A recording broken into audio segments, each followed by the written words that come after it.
something different.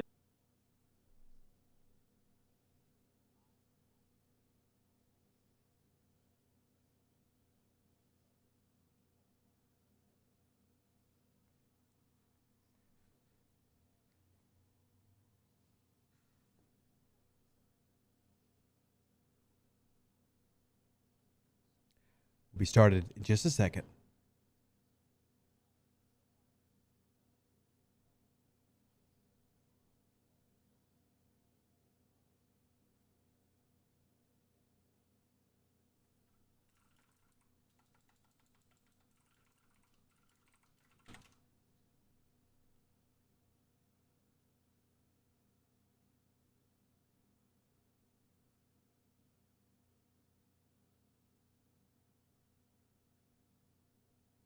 Oh, DJ. It could be. It could, I don't know. He's being I mean, so careful with his words right now. I am. Let me just. You know what? Let me just ask this. Let me ask it this way, Rev. Are you? Oh, just put it on me. Thanks. Yeah. Yeah. Because no, It because I think the way that Rev is going to answer this will help other people. But like, are you just slam dunk excited? Because I'm not. I'm not slam dunk excited. Do I think it has? Because I think this is the big one for people. Do I think it has the potential to be better than February? Yes, I truly do think that. Is it exciting for me? No. Yeah, that's how I look at it. Now, I will say this, and I don't think this is necessarily. We won't get into a ton of detail, but I don't think that this is necessarily protected information. I can all but assure you, our event calendar does look significantly fuller. Yeah. And so for me, that does bring me positivity. You know, that does make me feel better about what we're going to get in March. But you know, as we've seen many times throughout since they started these seasonal arcs, sometimes features are great, and sometimes features are a little flat, and sometimes features are targeted towards certain demographics within the game, and possibly, yeah, and some free to play. Look at the feature, you know, look at the feature. So I look at next month's feature, and I'm kind of thinking to myself, you know, again, I'm not 100% sold on it, but I'm with Rev. I think that it can be exciting for some players potentially, but you know, I'll sum up with this, Anisius. I do like what I see and what I've heard from the Overlord regarding the art calendar. That does bring me some joy compared to February. I'd have to agree. The only thing is, I was kind of surprised by the number, and I'm not saying it was a majority, the number of players who did kind of pass along this. I liked not having to go insanely hard every day. I do think that those players are in the minority in terms of those who were happy with the lighter calendar, but this is going to be a heavier calendar. It's not going to be one of those where you just do your dailies and you accidentally finish that day's events. So, and have in mind that it's not only like whales and free to play. There are, you know, in different kinds of whales. For example, like me, for example, I'm not playing so much, and you know, I decided to not spend any more money on the game. So I was like, okay, now I'm ops 51 and I need lat. I need speed ups. So this arc for me, and that's when DJ was talking about demographics. So this for me is perfect. So this arc for me was actually perfect because I could do a lot of things that if the arc wasn't, you know, lat strong, I wouldn't be able to do. Well, and you know, you're absolutely right, because depending on your position within the game, 51 is a really, I mean, it's a really nice place to be right now. You know, some of the players who have pushed to 53 and 54 are feeling some pain. 51 is a really, it's a really nice spot, because you've got all the increased rewards and the massive resources that are coming from the 50 plus events. And so you're not hurting nearly as bad as you were for resources. The material needs, I would say, even probably through 52 Rev are decently scaled. Where it just kind of gets exponentially out of control is at that 53, 54 mark. So DJ, I'd argue 51, I think, is a really good spot. and I know Theep and Anisius could talk about this. I think I'd even argue that, and I know this won't affect a lot of the players who are listening currently, but we'll talk about everybody. Don't worry. But when we're talking about the grind of the game, 49 to 50 is a ridiculously hard one. The 50 to 53 doesn't feel as exponentially grindy as that 49 to 50 jump does. So I do think that they did a good job, especially in the past 2 months, making adjustments to the 5-star economy to, one, incentivize more people to actually want to go there and live there, but to, two, to make it to where they can actually start progressing and not feel like it's 6 months per level. Yeah. Well, especially in the early ones, I think some people may argue with you on the 53. Because that seemed to be like the first big hurdle, even for some of the spenders. But yeah, like, 50 to 51 and 51 to 52, those feel like, at least, early, it feels like really nice spot to be. So Anisius, you picked a good time to kind of relax a little bit, because I think that 50 through 52 is a nice relaxing spot, to kind of camp out, build some resources, enjoy the increased benefits, without feeling the pain of, one building taking 7 weeks to accumulate the materials.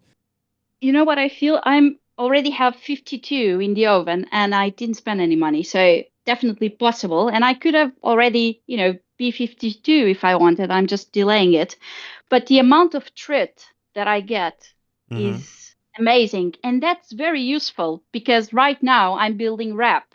And when you build rep, on this level, you go on deep space, and I cannot kill many each time. So I have to, my ship dies a lot. So that trait is actually good, because without, just doing the events, and I'm not, I'm really chilled. So I'm not even doing every day the dailies, and even, being chilled and with all that treat, and even the par that comes, because like DJ said, the events are giving really, really good rewards.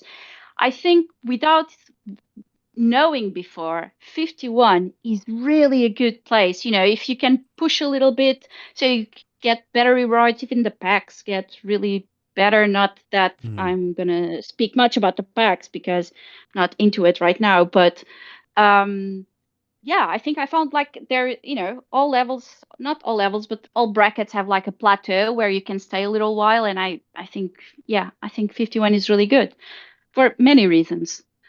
So yeah, that's that. I like Break's comment. Yeah, I was about to say the same thing, DJ. Pushing a little bit to get the 51. But that's probably a comment, really kind of geared towards the players who were at 50 for a long time. Players who were at 49 and 50 before G5 came out. It wasn't a real hard push. Now, obviously, if you were 46 or 47 when G5 came out, then, there's still a lot of work to be done. But, for those players who hit the cap, you were either right there at 50 or about to hit 50 from 49. It really wasn't a terrible push to get to 51 and even 52. But yeah, that first big hurdle comes at 53, and only because of the prereqs. The buildings, you got to do a lot of catch up. If you don't build evenly with like your guns and your science buildings and things like that, there's a lot of catch up.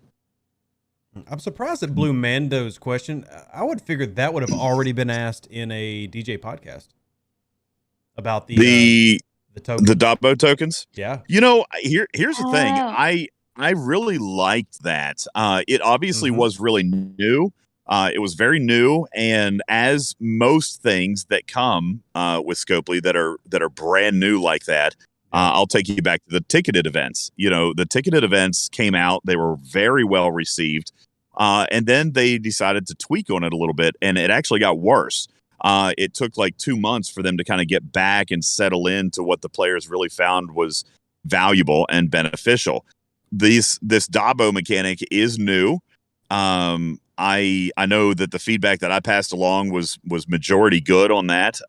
Maybe examining the caps potentially a little bit, dependent on how many dabos would ultimately be available. But really, I liked that. And so I hope that it is something that they would be able to kind of easily come back and reintroduce. But Blue, I remind you, most of these arcs have been in development for a couple of months. So if they tried something new, not knowing the results, then it is possible that the next arc runner may have done something different or more traditional, or even something even more wild and creative. So unless the team communicated ahead of time and said, hey, listen, this is going to be our plan for a couple of months, let's see how it works. We don't get to see those conversations.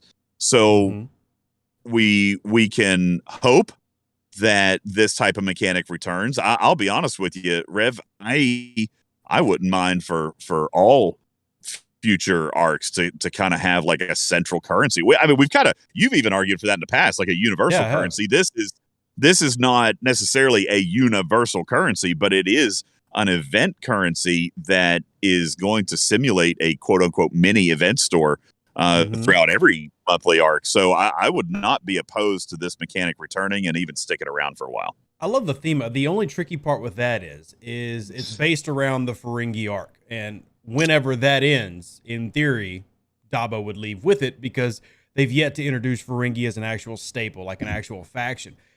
My hope would be long-term that, similar to how we have in the Rogue Tree, where you can do things like exchange stellar particles for uncommons and exchange it for, ship parts and something, that the Ferengi becomes an actual side faction in the game, similar to how we have like this weird Syndicate daily withdrawal, where the Dabo becomes, we can accumulate small amounts, daily or whatever, but then we use an actual faction to turn those in, and we keep that.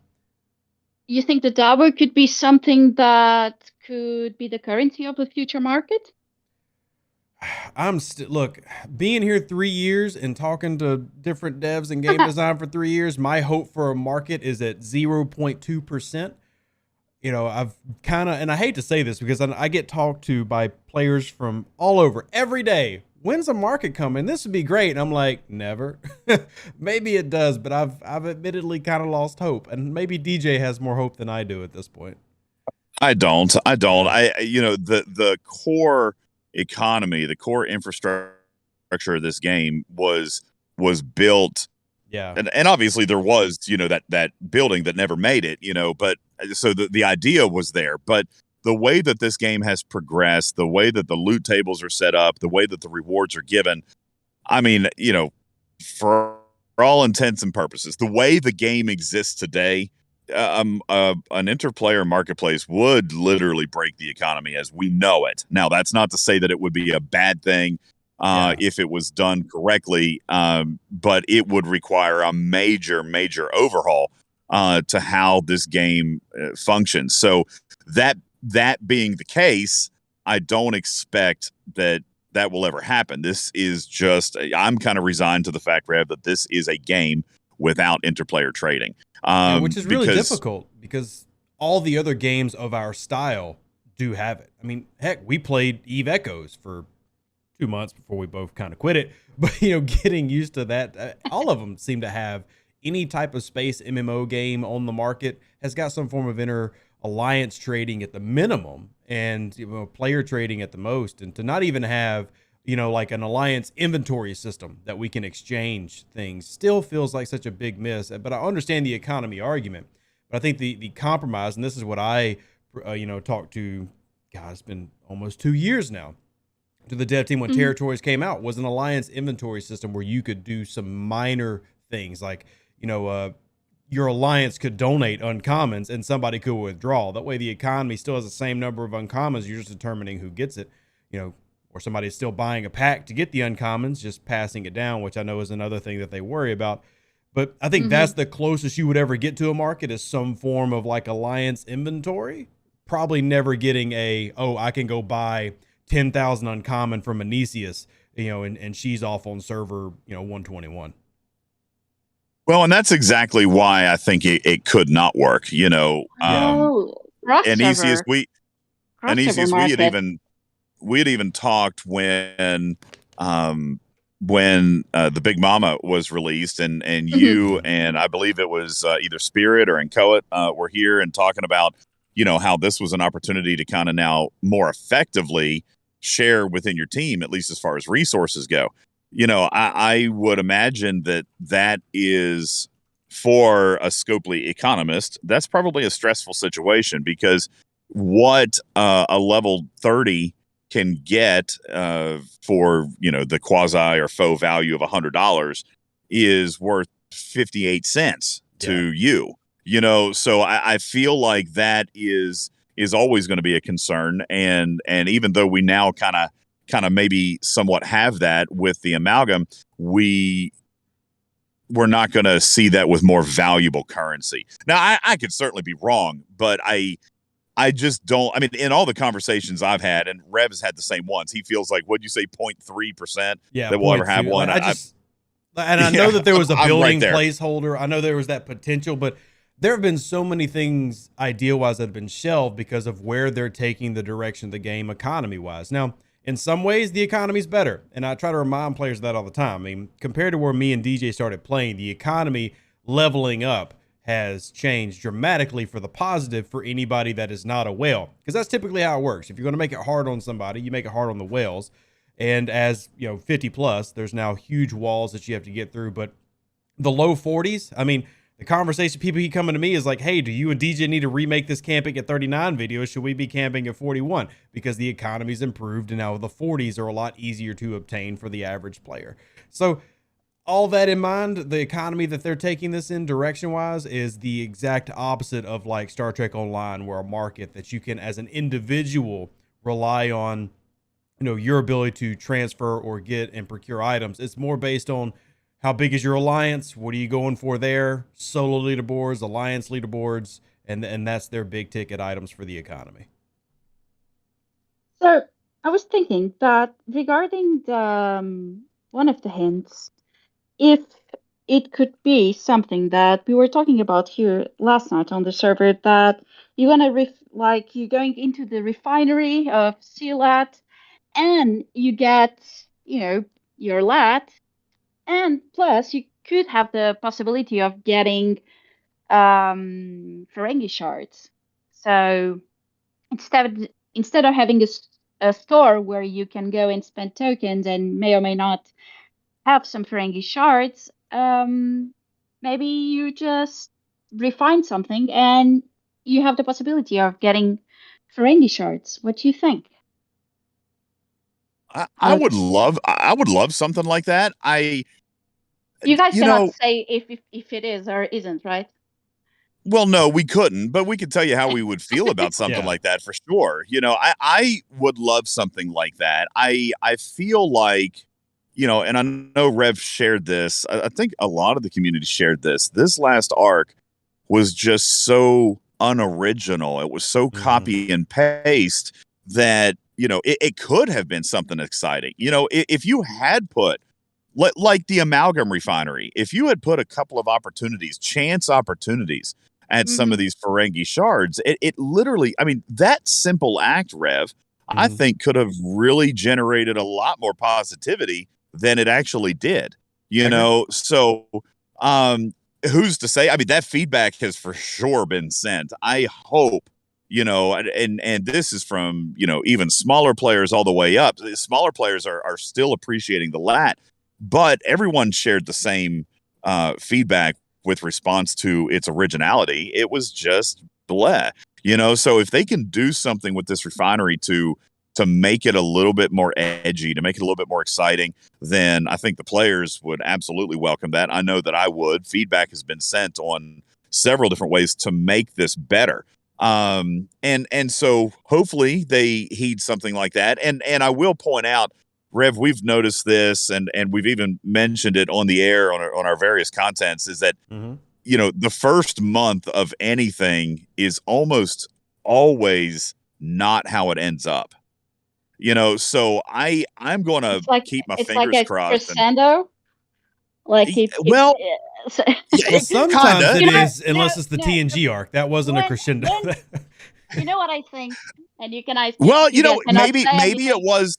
Maybe it was, maybe it wasn't, Rev, but I would argue that Trade XP and Away Teams 2.0 was for sure an improvement over that original feature. For me, TNG was an amazing climb that just happened to not live up to what the previous parts 3 and 4 really taking it to a high steep and then crashing back down.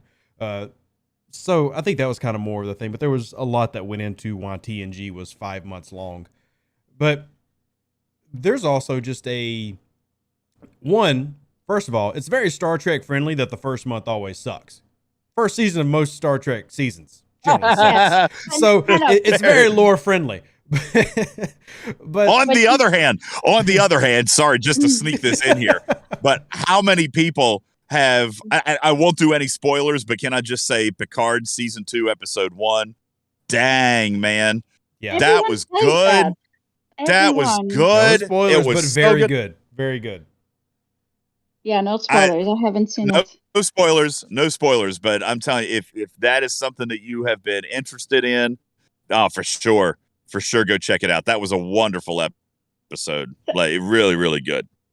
About this arc, I think that I never heard all the content creators saying, "Oh, this arc sucks." So you started with that in the moment the arc was out, probably because you knew before what was happening. But I have a feeling that it's going to be the opposite, actually. Like Defiant or another ship is coming and something huge is coming. So I wouldn't expect the Defiant in a Ferengi arc. I'll say that. That'd be a DS9 arc. Like the Defiant. But what I'm saying is that, you guys all bring it down a lot. Hopefully that people will be content what's happening in the first arc.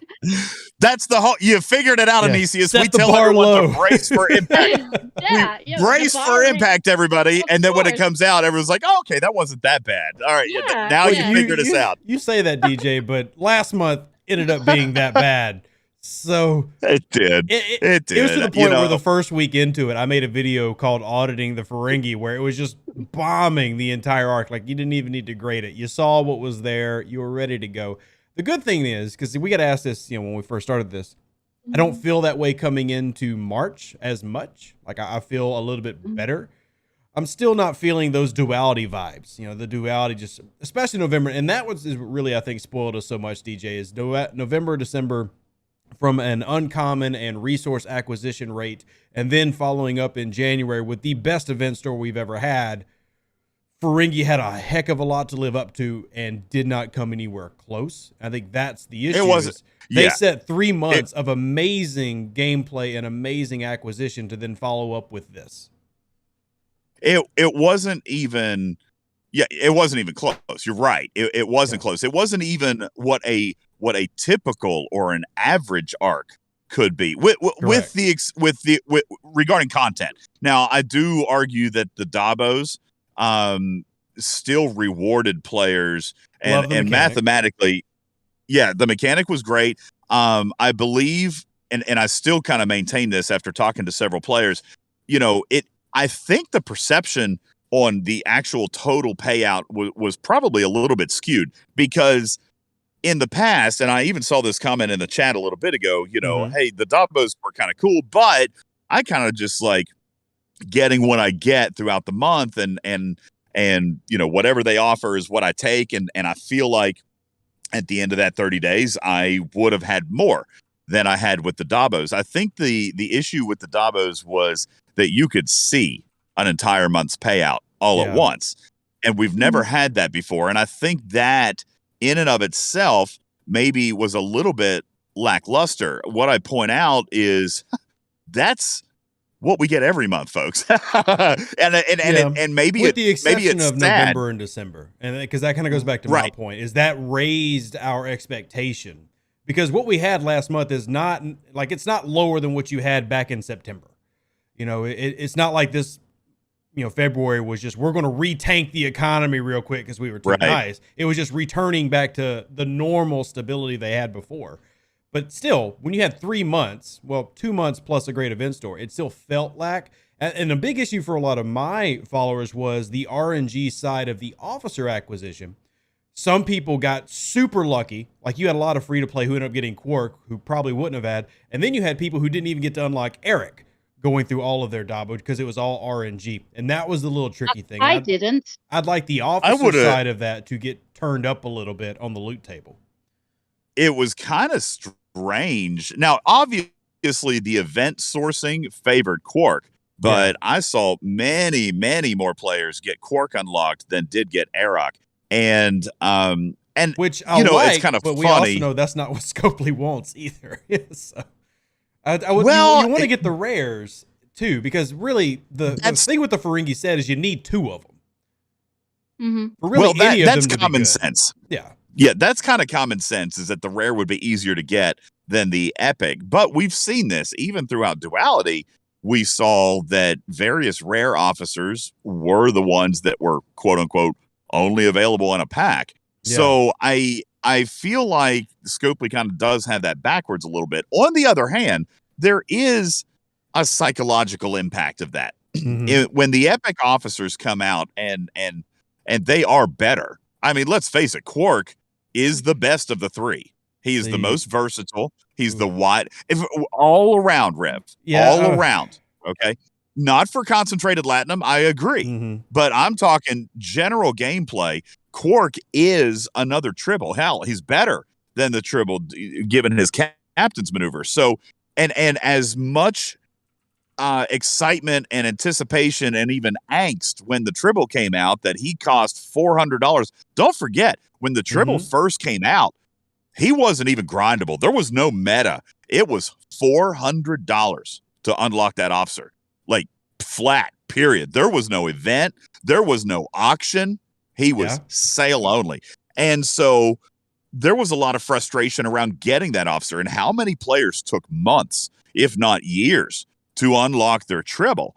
This officer is the Tribble, with the exception of statistics, Rev, which is fine because the Tribble's been around long enough to build up some statistics. The Tribble's been around long enough to have some good traits. The Tribble's been around long enough so that you might now find some value in sharing him between mining and away teams. And what not a better time than Quark to come out so that you can further dedicate Fluffy towards your away team's assignments. Quark is, as far as a miner goes, he's an exact duplicate. I do agree with you saying. The counterpoint I would give you is, to me, the most important part of last month, long-term thinking, was CLAT.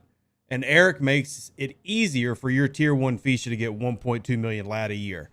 That makes him the most important to me because he takes that process that was usually just, you had your Fisha, now you put Eric on another ship too. You basically cut your time down in half from game and eyesight time.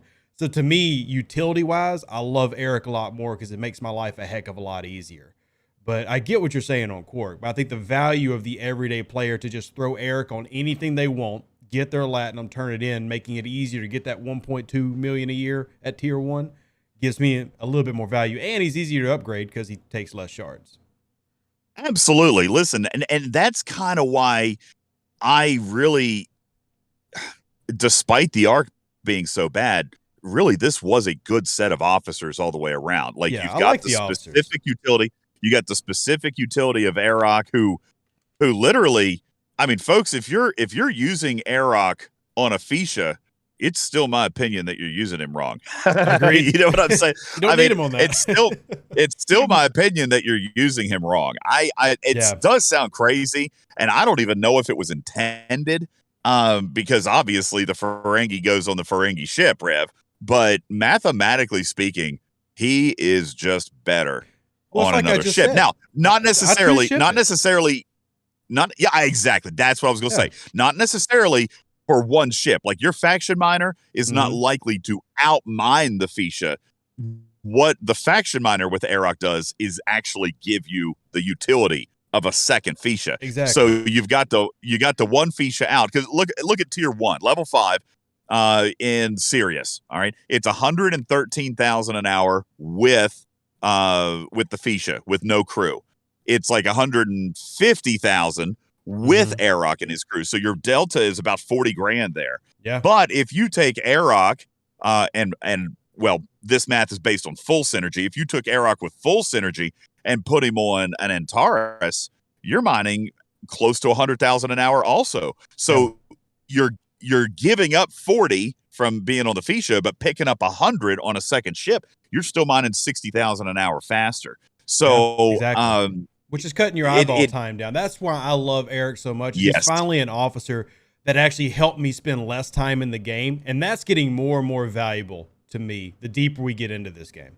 So I think Quark is still great, but I love that Eric makes it to where I'm not spending 45 minutes mining the new Latinum, because I still got to do the old Latinum. So yeah, which is a problem. Yeah. We need that to change, please. Which, you know, it's funny. It's funny, Rev. I kind of missed that in the beginning. I even mentioned this on the grading show. Like when the Ark first launched, I wasn't as harsh about it not mining original Latinum, because we have very few ships in the game that are introduced to do old content. As a matter of fact, the Franklin was actually really the first and the only one, the only ship in the game that has ever been released that allows it to be useful on older content. Really, the norm is that new ships involve new content. You know, that is typically the pattern that Scopely displays. So I wasn't as harsh about that. But kind of the more I got to thinking, you know, the Franklin was the latest A version. And that might have been where Scopely maybe set themselves a precedent that could have been a little bit dangerous. Is, you know, hey, we've only had this A mechanic one time, but it was a part 2. It was a sequel. It was a continuation. And the A mechanic was then kind of expected to be that, a continuation, not a start from scratch, well, even DJ, or not a spin-off. Well, like, even if you didn't do the Fisha the same way, because I know that there could be issues for having it mine 2 materials the same way, you could have turned the officer like Fess into that was his ability, where he gave a massive increase to regular lat mining. Thus, you could have thrown it on your Fisha and then gone and mined a regular Latinum node instead of having, because, you know, a lot of players only, I know, except for the moderators who apparently all had 5 maxed out Devores. Us content creators didn't even have 1. So you're sacrificing your one Devore. In fairness, Snake Eyes had it. He was the only one. Yeah. Literally the only one of us. The only one of us. Ripper's best Devore is tier 5. He was like, yeah, I'm screwed like forever. He said my best one is tier 5. So it is kind of interesting. But tier 7, he's saying.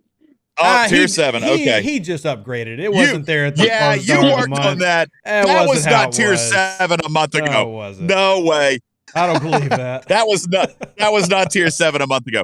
But now this draws me back to something Anisius pointed out earlier, Rev, and something that we've talked about on the show is that being that this is the first month, there is a lot that can still come. You mentioned a Ferengi officer ability that's good on original lat.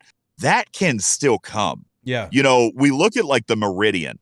The Meridian, in my opinion, was great on its launch. But there was a lot of problems, right? Even still now on servers, Row is being discussed and wars are being fought based on over cargo hits and territory being safe haven versus not, and server health and all this. There's a lot of politics still involving the Meridian. But it was 3 months later before they gave it its research. You know, so I believe that we're probably not done forever with Ferengi content. And I also believe that there are a lot of things, Rev, that they can do to make this better. Now, how much of it they decide to adopt, we will not know until it either comes or never comes. But there are things that they could do. One of the greatest things that they could do to salvage this ship would be to give it the ability to mine original Latinum, either via an officer or a research or something like that. But we have to be a little bit aware as a community that, listen, a lot of people have adopted Fisha. A lot of people are mining the CLAT. A lot of people are praising the Latinum payouts. So if it is, quote unquote, good enough, then would there be changes? I think it's important for the community to be constructively critical of something like this and say, hey, listen, we are enjoying the Latinum. We are enjoying and acknowledge that, you know, this is a great free-to-play tool. But, you know, hey, you remember that thing you said a year and a half ago about reducing screen time? Yeah, this doubles it. You know, so maybe we can kind of examine a mechanic like Rev says that would allow like the Franklin mechanic. How about you mine 10 CLAT or convert? Like, you know, we've got the Franklin Mark II modulators that convert. I love it. I know. But you know, and listen, conversion rarely works out in the player's favor. Okay, really truthfully. But if it meant, Anicius, that you could just mine concentrated latinum and could spend concentrated latinum, even if it was a 2x or a 3x cost, because that's totally not worth it, right? But if you could do your original Devore refinery with CLAT, even if it's more expensive, it's a terrible conversion, but it gives players the choice to save time or do it the most cost-efficient way, which would be both. I would even be okay, Rev. I mean, I've got 20 million CLAT already. I'd be okay spending CLAT on the original refinery. At least I'm still getting some latinum and not having to perform a second task. Yeah. Yeah, I only had one Dvor max, so now I have a Fisha, and I was worried that I would get less Latinum, but I get a little bit more. I get 500 more instead of 1.5k. I get 2k. But I mean, I'm one Dvor less, and I have now to grind another. And the Fisha, I need to upgrade. I mean, if you don't spend any money, it takes a while. Especially because it's a G4 ship, so it has a lot of tiers.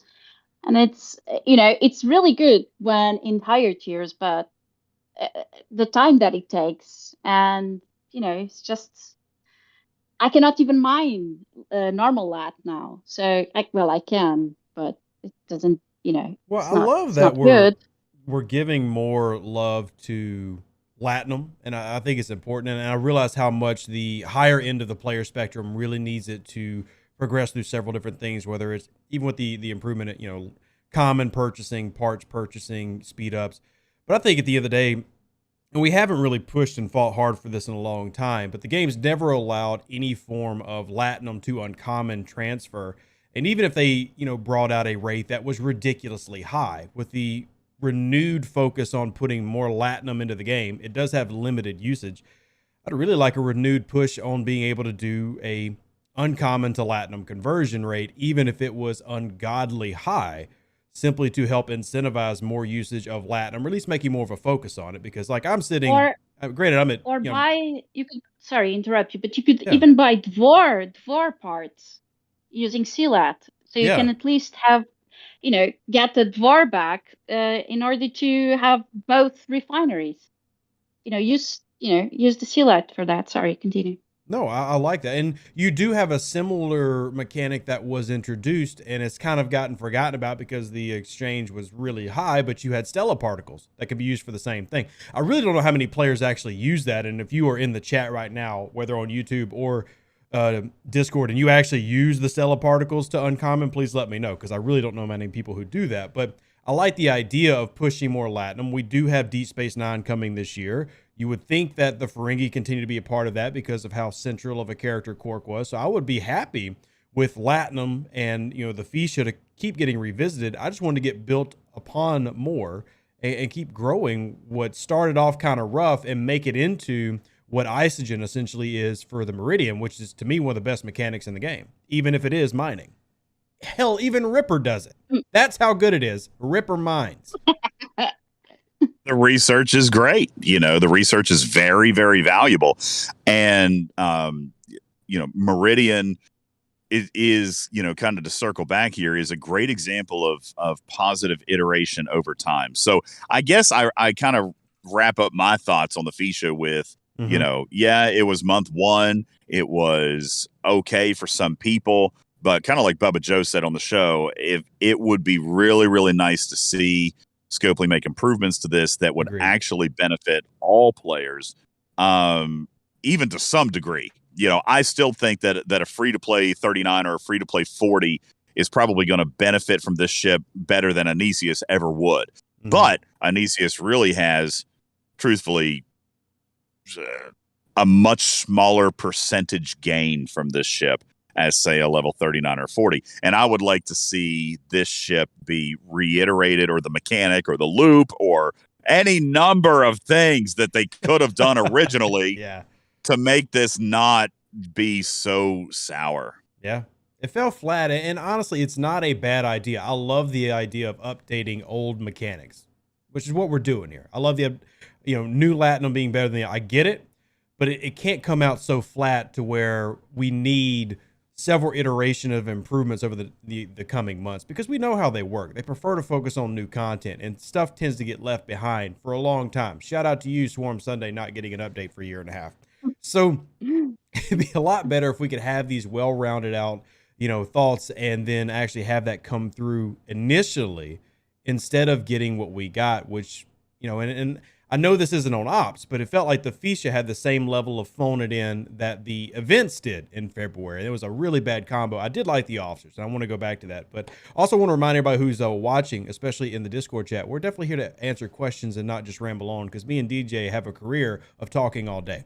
So if you could both of us together, 8-hour stream, we're going to set records. Bad news. Yeah, no bueno. But yeah, no, that's good. And I would like to answer questions regarding your question. Have I ever used stellar particles for uncommon? Yes, actually, I do regularly now. I didn't want to ask you as captain of the Stella Love Committee. I knew that you've already scrapped 16 of them a day. You do it all day. I do. I love the Stella Loop. My outlaw research, even when you asked me several months ago about research, outlaw was really high on my list. Which territory is good, research, by the way. And I wanted to remind people of that mechanic, because it's kind of forgotten. We don't talk about it. Very good. Yeah, I maxed the research already, and I really, really liked it. And some of the people that higher players, even that were like, I don't know, 41, 40, that were asking why their ships were losing with other ships, and the question that we arrived was that their rogue research was really bad, the outlaw research. So definitely there are some research there that could really push your ships, your power. Well, I talk all the time. The end of the rogue tree is like, if you're in the 40s and you haven't really gotten to the end of the rogue tree, you are really limiting yourself. It is so good at that second half. And I hate the level of grind of the Stella, but I can't ignore the value of the late end research of the outlaw tree. It's incredible. I mean, there's a ton of PvP research in there, really, when you think about it. I mean, some of it is armada based, but there's a lot of that tree that is piercing and mitigation, and those decide battles. Ship strength. Ship strength obviously is a key. Weapons damage is a part of it. Officer abilities are a huge piece of that. But piercing and mitigation are where battles are decided, and there's a lot of that research in there. For all ships, battles, and then ship specific stuff. And then there's the same thing for armadas, which will allow you to punch up, get paid better, or survive longer, or have lesser repair bills. Piercing and mitigation, when it comes to whether it's PvE or PvP, I have always prioritized piercing and mitigation, even over weapons damage, Rev. I feel like piercing and mitigation is the number one priority if you're looking for more capability out of your ships. 100% agree. Yeah, mitigation is the most important stat in the game. Always has been. The most important? Yeah. I think it's definitely up there, Anisius. If it's not number one, it's number two for sure, because that is easily, it's easily 50, 60, maybe even 70% of your enemy's damage just is tossed. It's not even a part of the equation. It's just dismissed. It's written off. It's like, it's like having a medical bill, right? And you get that bill and you call the doctor's office. You're like, hey, can I get a discount if I pay this? They're like, yeah, we'll take 70% off. Well, you're pretty happy, right? Like, yeah, I'll take 70% off. Yeah, sure. I'll pay 30% of my bill and call it paid in full. That's what's happening. Mitigation is taking your damage from your opponent and just wiping it off the map.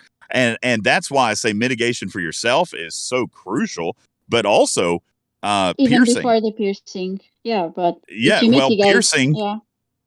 piercing is going to help reduce your opponent's mitigation so that so that your damage can pack more of a punch. So, mitigation, like I said, like Rev said, if it's not number one, it would be number 2. I kind of think I agree with Rev though. Like number 1 with piercing right behind it. Absolutely. For me, the best way to kind of lay it out is, especially for those higher level players in the game who are in the chat right now, what do y'all use to hostile grind? Because one of the most common ones is a similar version of, let's just use a 5 Kang Khan. Well, 2 of those officers you just threw on there is to improve your mitigation and reduce theirs, because that's what's the most important aspect of this game right now. Picard Bevcon, same type of idea. They're a trader. You're using Beverly to greatly increase, your mitigation levels.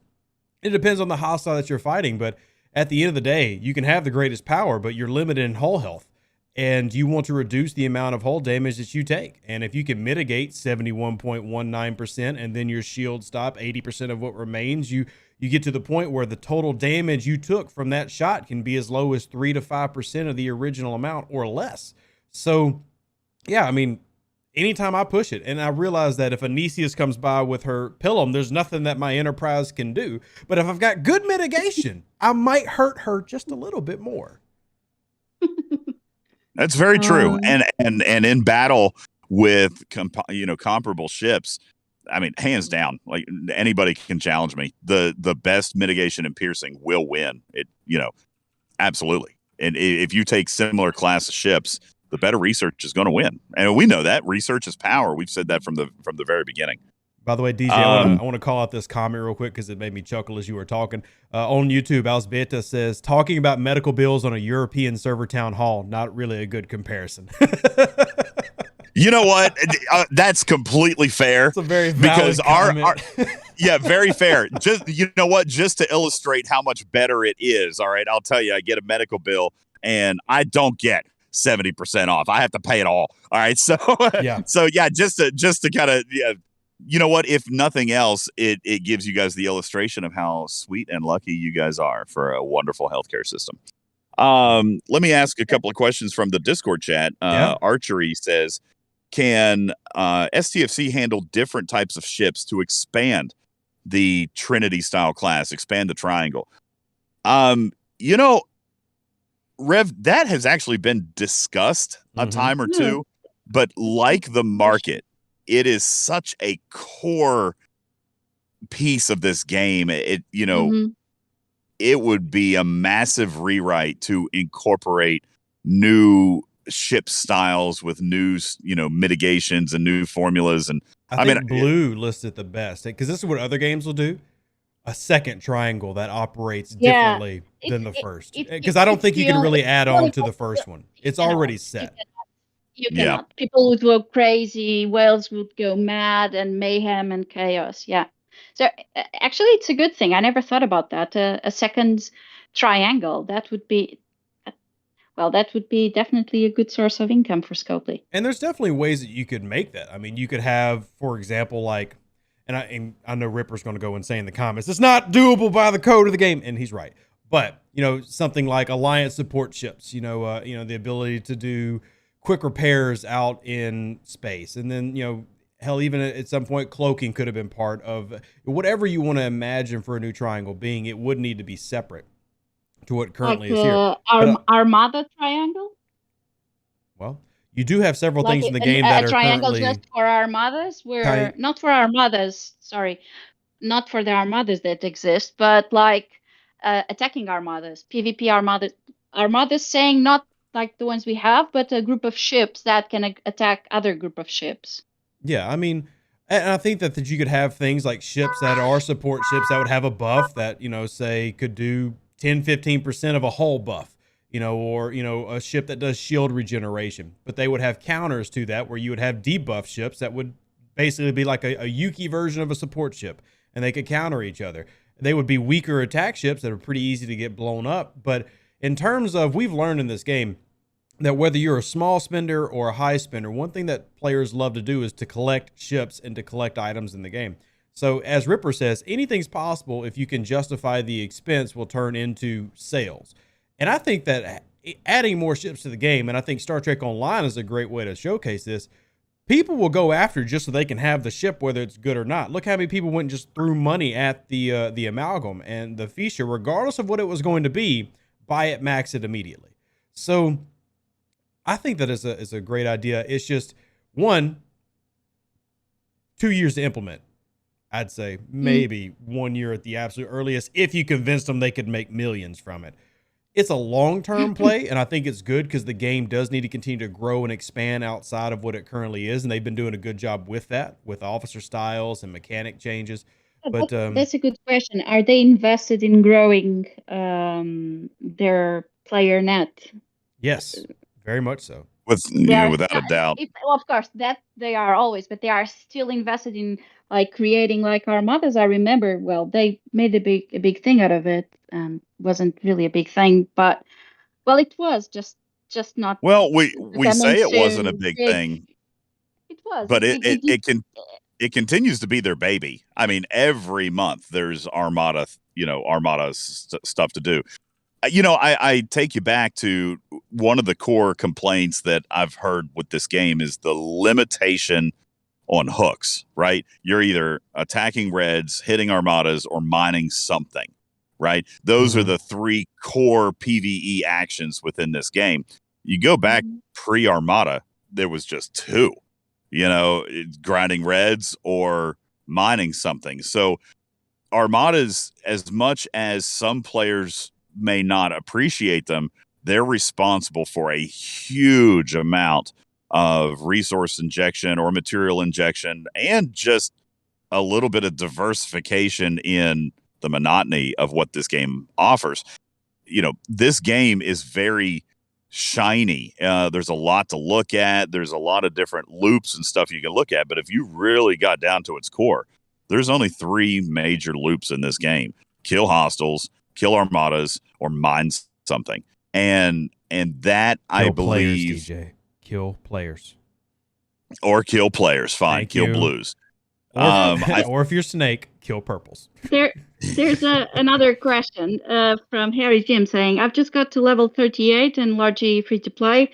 What's the major piece of advice or focus area for a player like me that will help me before I hurtle toward the grind years of 40 plus?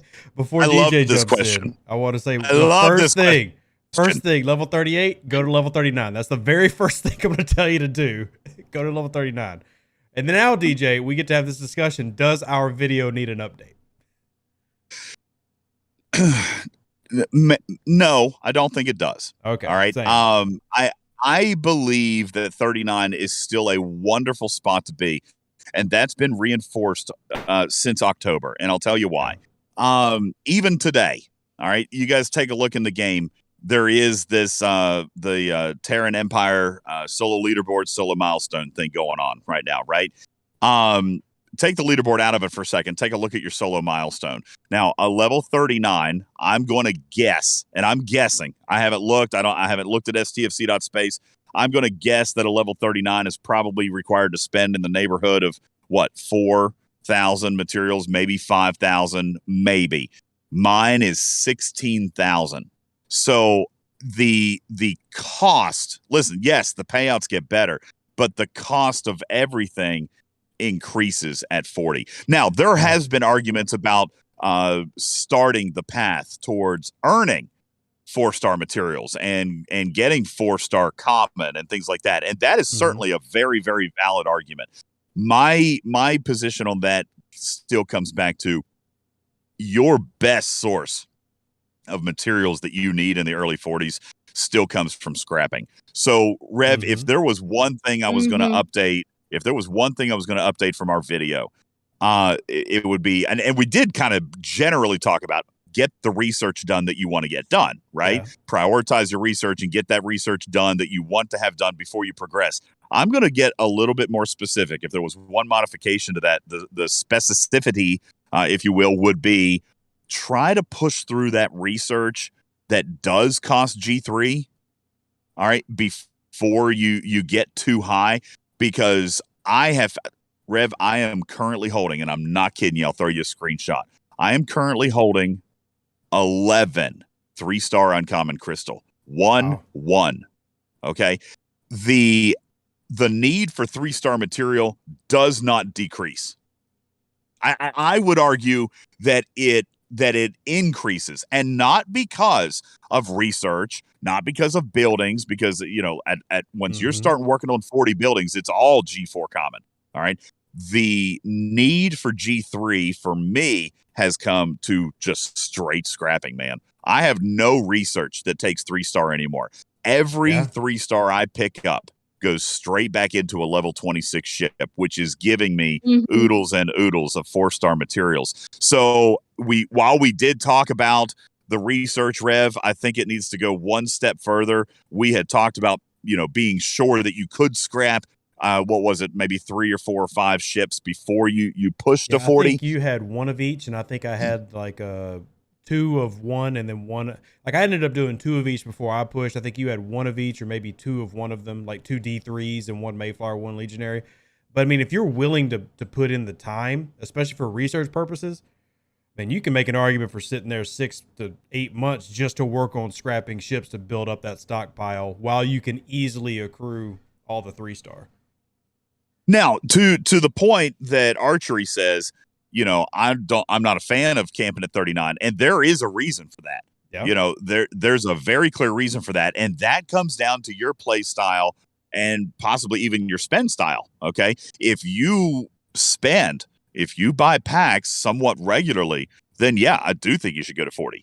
Okay, because the packs all get better and they all have G4 materials and all that. The key part of this question, though, was, hey, I'm free to play. Yeah. All right. And free to play are not going to get as much G4 material as somebody else might have gotten when they fast tracked to 40 or 41. I kind of did the same thing. I did spend a lot of time at 39. And yes, I cost myself probably tens of thousands of G4 materials from Refinery and events and Battle Pass. I don't disavow that at all. But 10,000 materials comes from 2 scraps. 2 scraps. So but what do you need to scrap? You need to max those G3 level 26 ships. And if you are diversifying your G3 spend in other areas, then you're slowing down your scraps. All right. Yeah. This past faction hunt, just to give you an example, and this is aggressive. It's absolutely aggressive, but I think it needs to be everybody's goal. All right. If you can push through all the research and all of the buildings that require G3 so that your G3 is exclusively spent on level 26 ships, this past faction hunt, I was actually able to take all three, a level for one from each faction, a level 26 ship from tier 1 build straight to tier 9. I've got 3 ships now from one event that paid me to do no grind.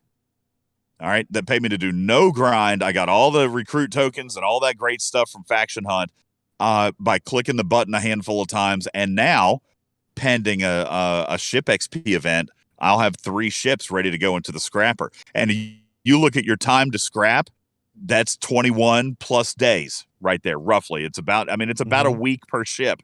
All right. So it doesn't take much for your scrapper to be continuously running. Yeah. I think that should be a goal. I really think that should be a goal for an early 40 to be able to dedicate your G3 materials specifically towards those ships. And it comes down to the level of planning you're willing to put into your game. I think a good way to kind of compare this is to take it to a simple route of ship acquisition. So I get asked all the time, hey, I just hit 40. Should I get an uncommon ship or should I wait to the Pilum? How much have you scheduled time-wise? How long is it going to take you to get there? Which time in this game generally translates to grind or spending to speed it up. And if you're going to take 6 months or less to get to level 46, there's really no point in investing heavily in something like a Valdor or a Kelvin or a Katinga, because you're going to go to the rares, which are vastly superior in literally every metric. However, if you're a player that, especially if you're free to play, it's going to take you still from 39 to 46 more than 6 months. Even if you are one of those dedicated DECX 8 hours a day people, yeah, go ahead and pick you up a 42. It's the same logic at 39. If you're free to play, you're not spending. And I think it's little things and I noticed this on my different accounts. Like my main account, when ticket events come, I do all 3, DJ. All 3 ticket events. Oh, for sure. But free to play don't. And that is a huge difference in amount of resource acquisition and uncommon acquisition. Because if you're doing it even to be balanced, you're doing 3 ticket events a month. Well, one, you're going to focus on crystal, gas, and then ore. So if I'm doing all 3 every time, well, I'm getting triple what you are in every way. So it's a huge difference in the free-to-play perspective of play progression and the spending, to the point that I say, as a free-to-play, don't worry about how quickly you can level up, because the game still has no real end game unless you want to go blow up random Borg in the far northeast corner of the map for no reason. Progress to the point where you're efficient and enjoying your play style, because I think the worst thing a free-to-play can do is fly into the 40s and hit all the walls and not be prepared to pay for them and start getting slogged down where you can't upgrade or do anything because you don't have the research as a requirement. And we were talking about mitigation being the most important thing in battle. The 2 most important things in this game are research and officers. And if those aren't ready to go, you shouldn't be going into the 40s, in my opinion. So there's definitely prep. Yeah, go ahead. Sorry. Tell us, just because I think some of the players that are hearing you today, some don't usually, hear your lives, but maybe they will start now. So maybe just, recap a little bit on what are the ops that they should, wait a little bit, camp a little bit. So, camping spots are hard because it really is kind of unique to the player. Yeah, it's a very play style oriented question. Yeah, I mean, because I could give you 2 or 3 camping spots, for somebody who loves PvP, right? Or I could give you a couple of camping spots for somebody who just mines, and I could give you a couple of camping spots for somebody who's focused solely on progression. And then all 3 of those camping spots are going to be different if somebody buys a pack versus is a total free to play. So camping is a really subjective thing. And even, for example, why archery says, listen, I don't know about camping at 39. I went to 41. It was the best thing I ever did. Really, truthfully, archery for me, exactly the same. All right. But I spend money, So when I'm buying a pack, I'm getting way more stuff than I would have gotten at 39. So, even though I held at 39 for like 10 months, because there were a couple of other reasons, which are probably valid for some players. Listen, at that time, officer auctions were the only source of sourcing. That if you didn't win an auction, that was it, right? So I enjoyed being a 39, and I enjoyed being kind of at the top of my bracket where I knew that I wasn't going to necessarily get outspent by somebody 10 ops higher than me. So, but some of that focus has shifted, and that's what players are asking today, Rev, is the 39 recommendation still valid? I believe that it is, again, depending on how you choose to play the game. But officer metas have really kind of shifted that, and why I point to today's SMS.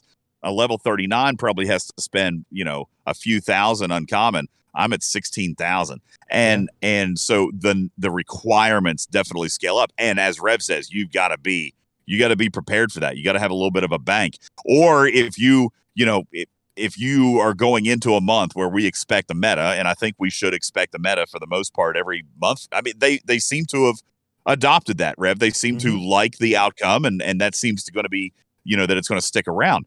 If you're fresh going to 40, it is going to be a hard month.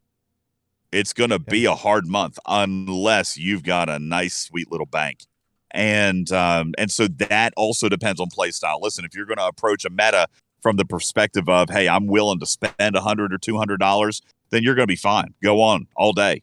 But as a true free to play who's got to save up a little bit, there's a little bit of planning involved and being careful. What you consider, because we even have people on YouTube asking, so what do you consider free to play? For me, free to play is anybody who buys the battle pass or nothing. So basically $20 or less a month is my free to play range.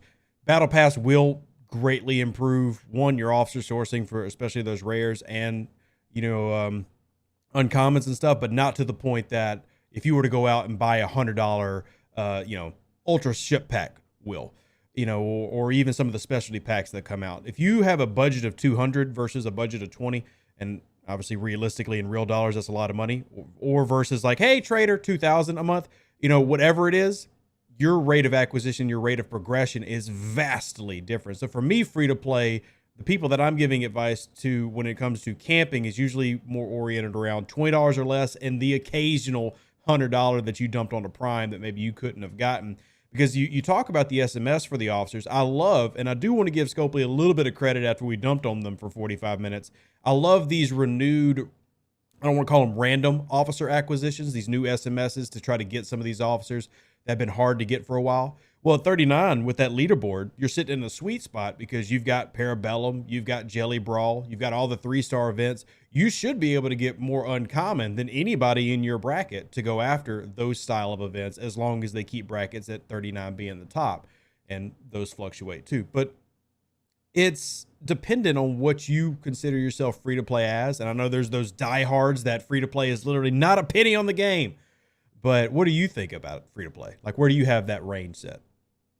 I think it's very similar to yours. I've even kind of been lax sometimes in considering that, because for me, a free to play is no acquisition of anything related to content. And even though the battle pass technically is, I do sometimes kind of take that for granted. So I think I agree with you. When I am doing content and when I am explaining mechanics, it is always from a position of what is going to be necessary, or what's going to be benefited by, or how is progression going to be impacted by the sale of, say, the $99 high roller pack, or the $99 battle pass, even the $99 battle pass, because it had cork shards in it, so that is kind of where I usually draw the line. I think that's probably accurate, Rev. And even though some people do say, free to play should be considered no money, that's technically true. It really should be true. It's very fair. But yeah, when I am describing, if I were looking at the battle pass, and obviously it's not completely free to play, it costs $20, but it does nothing super specific in any given arc. It just makes it better. Yeah. You know what I'm saying? Like the $20 battle pass never guarantees anything. It just makes it better, or makes it a little easier. Now, I say that, and this past month, $20 battle pass guaranteed fest. So that may not be 100% always true. But in my general rule of thumb, Rev, I'm kind of with you. The $20 battle pass just makes it better, but it's not usually a part of the formula for necessary spending. Now, let's talk about that for a second, because I saw a great question here a few minutes ago. What are the better value packs? I love this question. I love this question because there's two different answers to it, and depending on what you like as a player. If you're talking, during an arc, like an actual specific pack related to content, that doesn't exist. You're going to have to look at each pack and determine. Like, for example, one that we've now seen a couple of times, Rev, 2 or 3 different times, is one of my favorites. When I see it, I am likely to buy it, is that Picard Jayla trade XP combo. All right. I love that pack. Okay. It's 52,000 trade XP. It's 20 epic shards, both hard to acquire, rarely sourced officers, and just a swath of away team speed ups. I love that pack because I'm a huge believer in traits. So when that pack comes, I've bought that pack twice now. I really like that pack. I saw last month that a couple of players bought the high roller pack so that they could get all of their material pulls out and the traits, so that pack that had 5,500 dabo tokens, I know some players felt good about that. Then there's the other general packs, right? Like, what are the monthly staples? Now, Rev, I am curious to hear your response on this, because I used to say that the monthly pack was probably one of the best values, probably a staple, and it may still be for a lot of players. But I'll tell you, if I was recommending a pack, and by the way, this doesn't even have to be monthly. It's probably the way that we have seen it, Rev. It probably ends up being a quarterly pack, something you would buy every 3 to 4 months. But folks, if you had $100 from your birthday, or $100 from Christmas, I got to tell you, I think the best return comes in ticket packs. All right. You can spend $100 and get 390 tickets. Well, you got to think. Let's take January, for example, because it was such a good month for tickets. January had 9 days of ticketed events, 90 tickets that they gave for free, but that's a total of 27 events that pay good. Yeah. 27 events that pay really, really good. And you got 9 of them for free, which means you only need 180 to finish out the month. You got 18 extra tickets that you can do. Now, if you take all 27 of those events and add them all up, folks, it's more. Guaranteed, hands down, more than a $100 pack. And if you spend 180 tickets, that is exactly half of what you can get in a $99 pack. So you can get, and Rev, if I'm not mistaken, let me do this real quick in my head. One ticketed event, depending on ops, is going to be between 5 and 7% of a $100 pack. So if you did 27 of those, even if it was only 5%, all right, then you're at 135% of a $100 pack, and you only spent 50. And if it was 7%, then God, I can't even do that in my head. That's even more. It's 161% of what you would get in a $100 pack, and you got it for $50. Yeah. Right? So not only that, but if you bought a $100 core pack, you're usually focused on one thing, like be it steel and ore or crystal and trite. And the ticketed events are giving you that 150+% value, and it's spread over all three. And again, the actual value of those in the term of tickets would be $50. You know, ticket packs, I believe, are probably the best new rewards mechanic this game has seen since inception. I like that. And even though they've gotten it wrong a couple of times, and they have, it kind of does still tend to circle back. November was stupid good. January was stupid good. And even last month, they would have been stupid good, Rev, if we didn't just have 3 days. They've got to get back to like the 6+ 9 days, something like that. It's got to be more than 3 days. For me, I love the pack that you chose. I'm hit or miss on the Picard Jayla one. I do see its value, and if you talk about items to dollar, I think it has a very good value, but it's relative. I'd say that if you have months, like we spent the first part of the show talking about the dabo mechanic, and if it could stay around, the dabo mechanic greatly decreases the value of that pack, unless you just need Jayla or Picard. But we don't know how long that dabo mechanic stays or if it ever comes back again. But that was basically that pack in an option in the event store, which I absolutely loved. The Galactic Armada pack for me, depending on your alliance and server, but particularly if you're in an alliance that runs armadas a lot, that is one of the best values in getting your acquisition for stuff. Now, for you high-level players, and you get to enjoy the 4-star Armada packs in terms of your rewards, those are terrible. Not necessarily talking to y'all as much, but if you're in a heavy Armada alliance, that pack has insane value, and it's easy to compare too, because the game keeps up the Epic Ultra Armada and the Armada Victory pack, which are both $100 up at all times, which are basically combining to get your Galactic Armada pack. So when that comes around, I typically always try to recommend it to anybody who's willing to spend $100 a month because of the value it has inside of it. Yeah, that's an excellent pack. I hadn't thought about that, but yeah, Armadas definitely, and that is even, I don't want to say a slow play, Rev, but Armadas are, whether people admit it or not, what they get out of those chests, even if we complain about the cost, Rev, that those are usually very significant payouts. Even if they seem small, it's the material, it's the rare, it's the ship BPs, that stuff is incredibly valuable, especially for lighter spend players. So I do want to give a shout out to Snake Eyes, just because I like his perspective. I don't agree with his perspective because I don't use it as much as he does, but I like it. The Mycelium pack, because he loves the summoning, and summoning is incredibly valuable. That's my favorite pack. Yeah.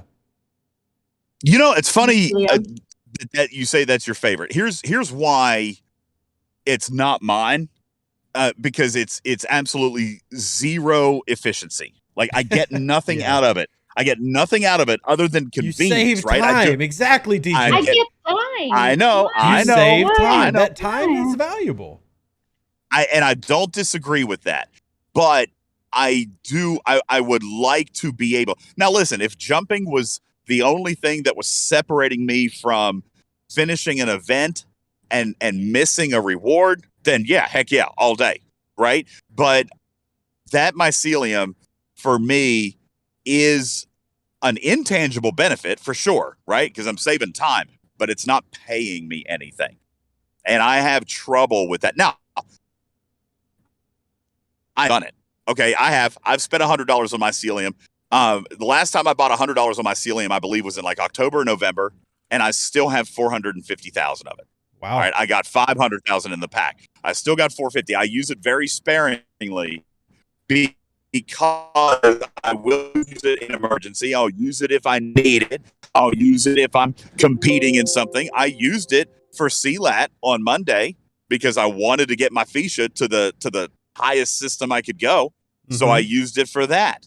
All right. So I will use it in some cases, but I'm really protective of my mycelium because it's literally an intangible benefit, a benefit nonetheless, but it is intangible in that it literally gives me or pays me nothing in the game. Let me throw you more, and just to give Anisius and Snake Eyes more value in their argument, and I realize, well, personally, I don't think that this mechanic is perfected and the timer needs to either go away or be decreased, but the amalgam is another reason to invest heavily or to at least use mycelium more than you may have been doing before. If you went and got an amalgam, we're still waiting on the free-to-play path, and don't worry, me and DJ both were constantly bugging them about that. Don't think that we're not. But if you did get an amalgam, having the discovery, especially if you're like Snake Eyes and have two, to quickly spawn back and forth will save you so much time because you will not have to do your amalgam for a month or more, depending on how much you draw in, because you're using the summoning to get all that you need while doing your plundering. That has added even more value to summoning. Maybe not buying that pack every time it shows up, but buying that to have that stockpile so that you can have that used down the road. If we're talking about just valuable one-off packs to buy, another one I'll shout out is Prime Survival, which is Officers 2.0. That's another good $100 one-off to buy for everybody. Yeah, and I agree with the use of it with amalgam. I actually did the same, and that's kind of an example. If it's paying me something, then or benefiting me somehow with an event or a mechanic in the game, it's not like I'm boycotting summoning. I use it. I just use it carefully because if I run out, I'm spending $100 for literally just convenience, and that's a tougher pill to swallow for me. But that is, it is a benefit for a lot of players and why it definitely absolutely deserves, that praise as far. And plus it's rare, it's rare. It doesn't come up very often. And if you don't buy it, the method of acquiring it is just misery. It's miserable to mine it and refine it. So, if that is something that you enjoy, I mean, Anisius, have you ever, outside of the Disco Arc, have you ever mined a drop of mycelium? Because I have not. I will either buy it in an event store or I'll buy the pack. I'm annoyed about it. I'm doing it right now. What? It's horrible. Oh God, wow. It sucks. No, I mean, that's what exactly. I'm in pain. I go with I go with 6 ships to mine mycelium, and I have to. Look, Andar's posting it too. He's mining with 3 ships. What? It's like God! Data. Oh my God! Oh, this is painful. Data. Very, painful. very. I'm gonna have to add cultivated mycelium to my prize bag. We can't be having that, folks. Can't be having that. Okay. Imagine being level 51 and what are all your ships doing today? Mining mycelium. That just sounds terrible. That's awful. Pain. That's all I'm saying. I get frustrated.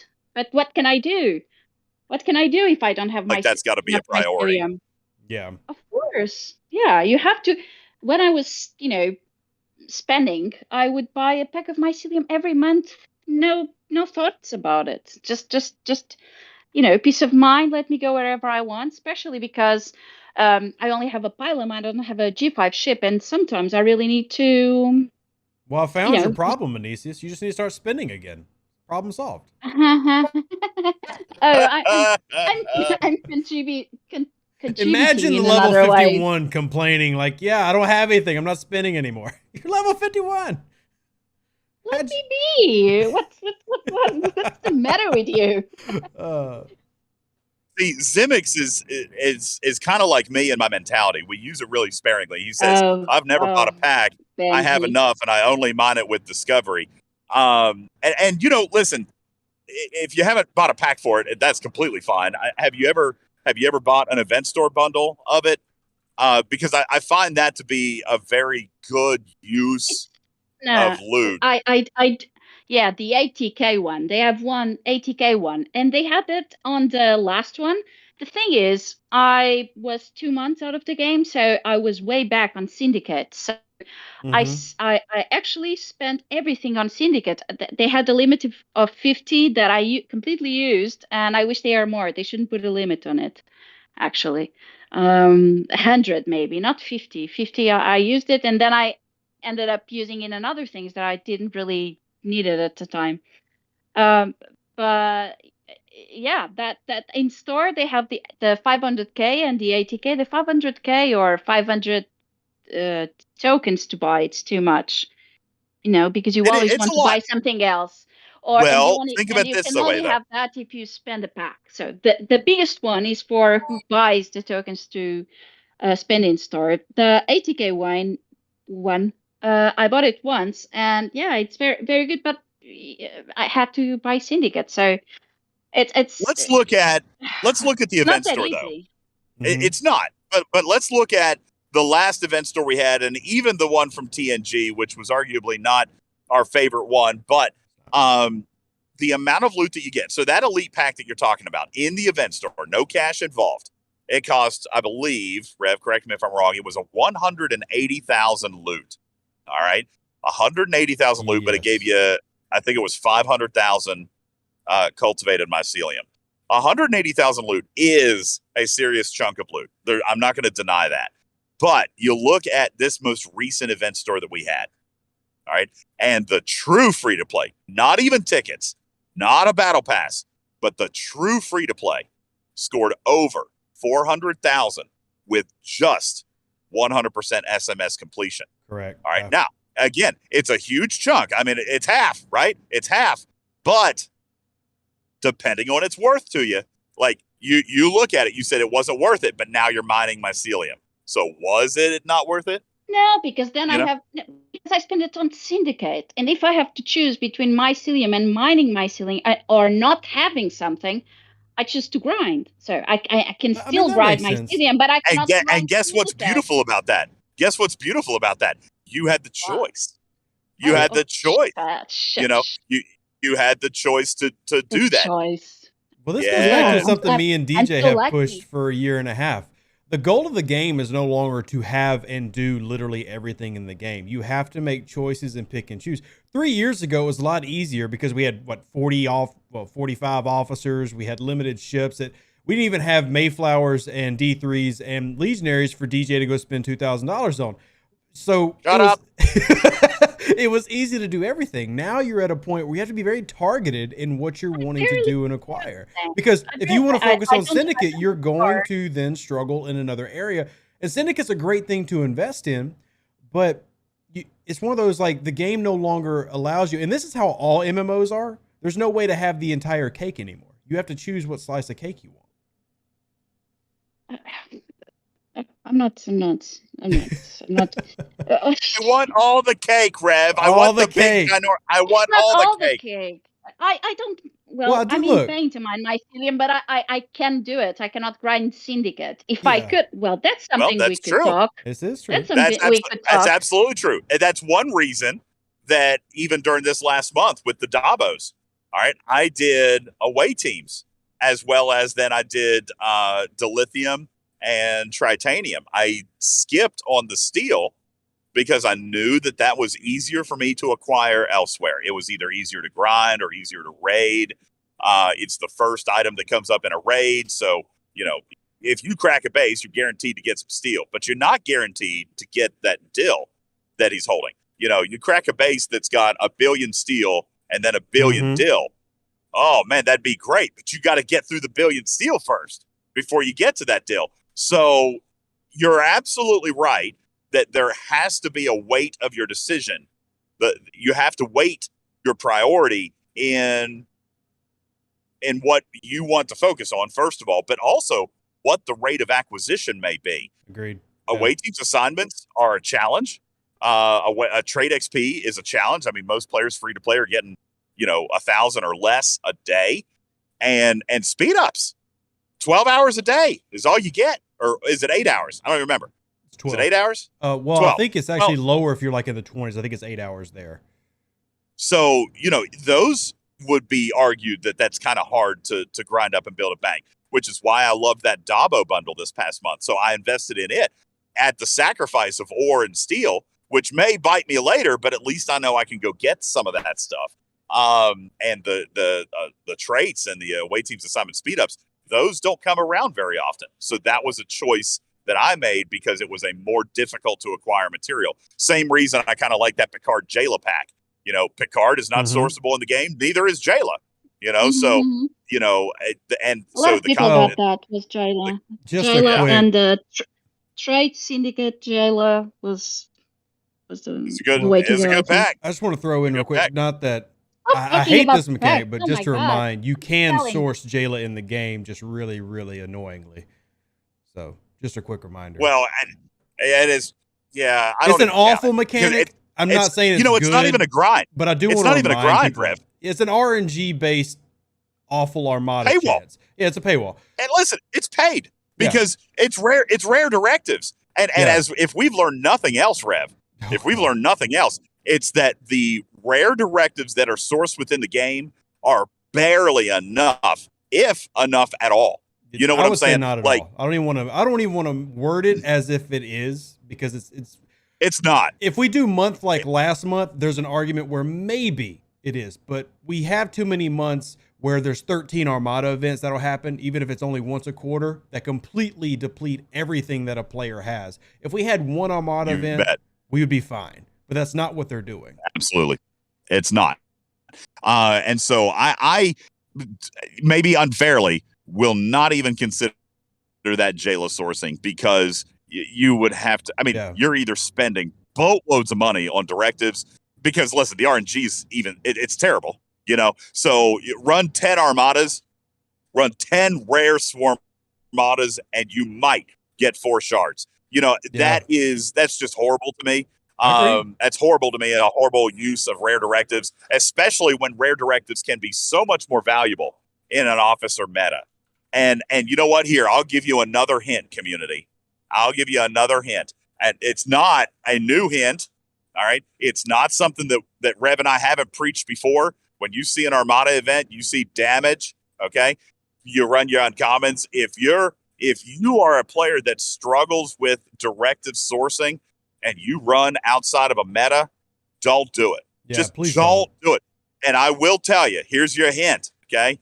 You are going to need rare directives this month, more than what are sourced free to play in this game. So I hope that you've got a couple of them in the bank, because this month, as Rev just pointed out, maybe it's only once a quarter or whatever. There's Armada events that drain the bank. Yeah, we might be getting ready to see one. So you be careful. You be careful about spending rares and epics outside of an event that calls for DJ, it. I'm here to tell you, you're going to need them. Because my realtor just told me to call her. So can you hold the fort for like 10 minutes? I can do it. I can do it for about 10 minutes, because I'm actually getting ready to head back to work myself. Okay, so good. So I'll be back, but let me make this funny call. Story. Yeah, you go do that. I'll tell you guys a funny story that has nothing to do with the game, because I love stories.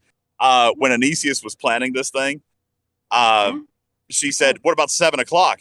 And I thought, yeah, 7 o'clock's great, because I won't be at work. It'll be the evening time. I'll be at home. I'll be in front of my computer. Didn't realize she meant 7 o'clock European time. So I'm at work. Yeah. So I'm at work the other day, and Rev's like, okay, so 1 o'clock your time. I'm like, oh my God, it's a Saturday. Where did you go?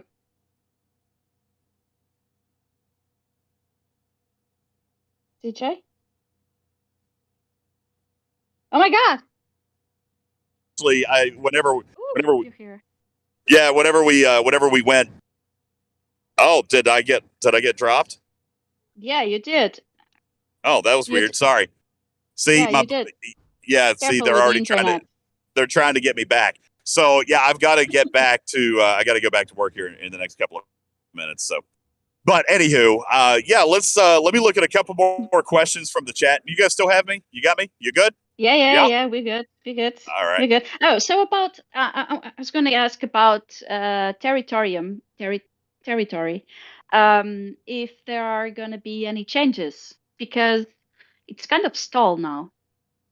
I mean, Listen, people got their should place. we get changes? Yes. Should we get changes? Yes, we should. Ripper would argue, though, that there should be no changes until its core architecture is solved. And to my knowledge, that has not happened.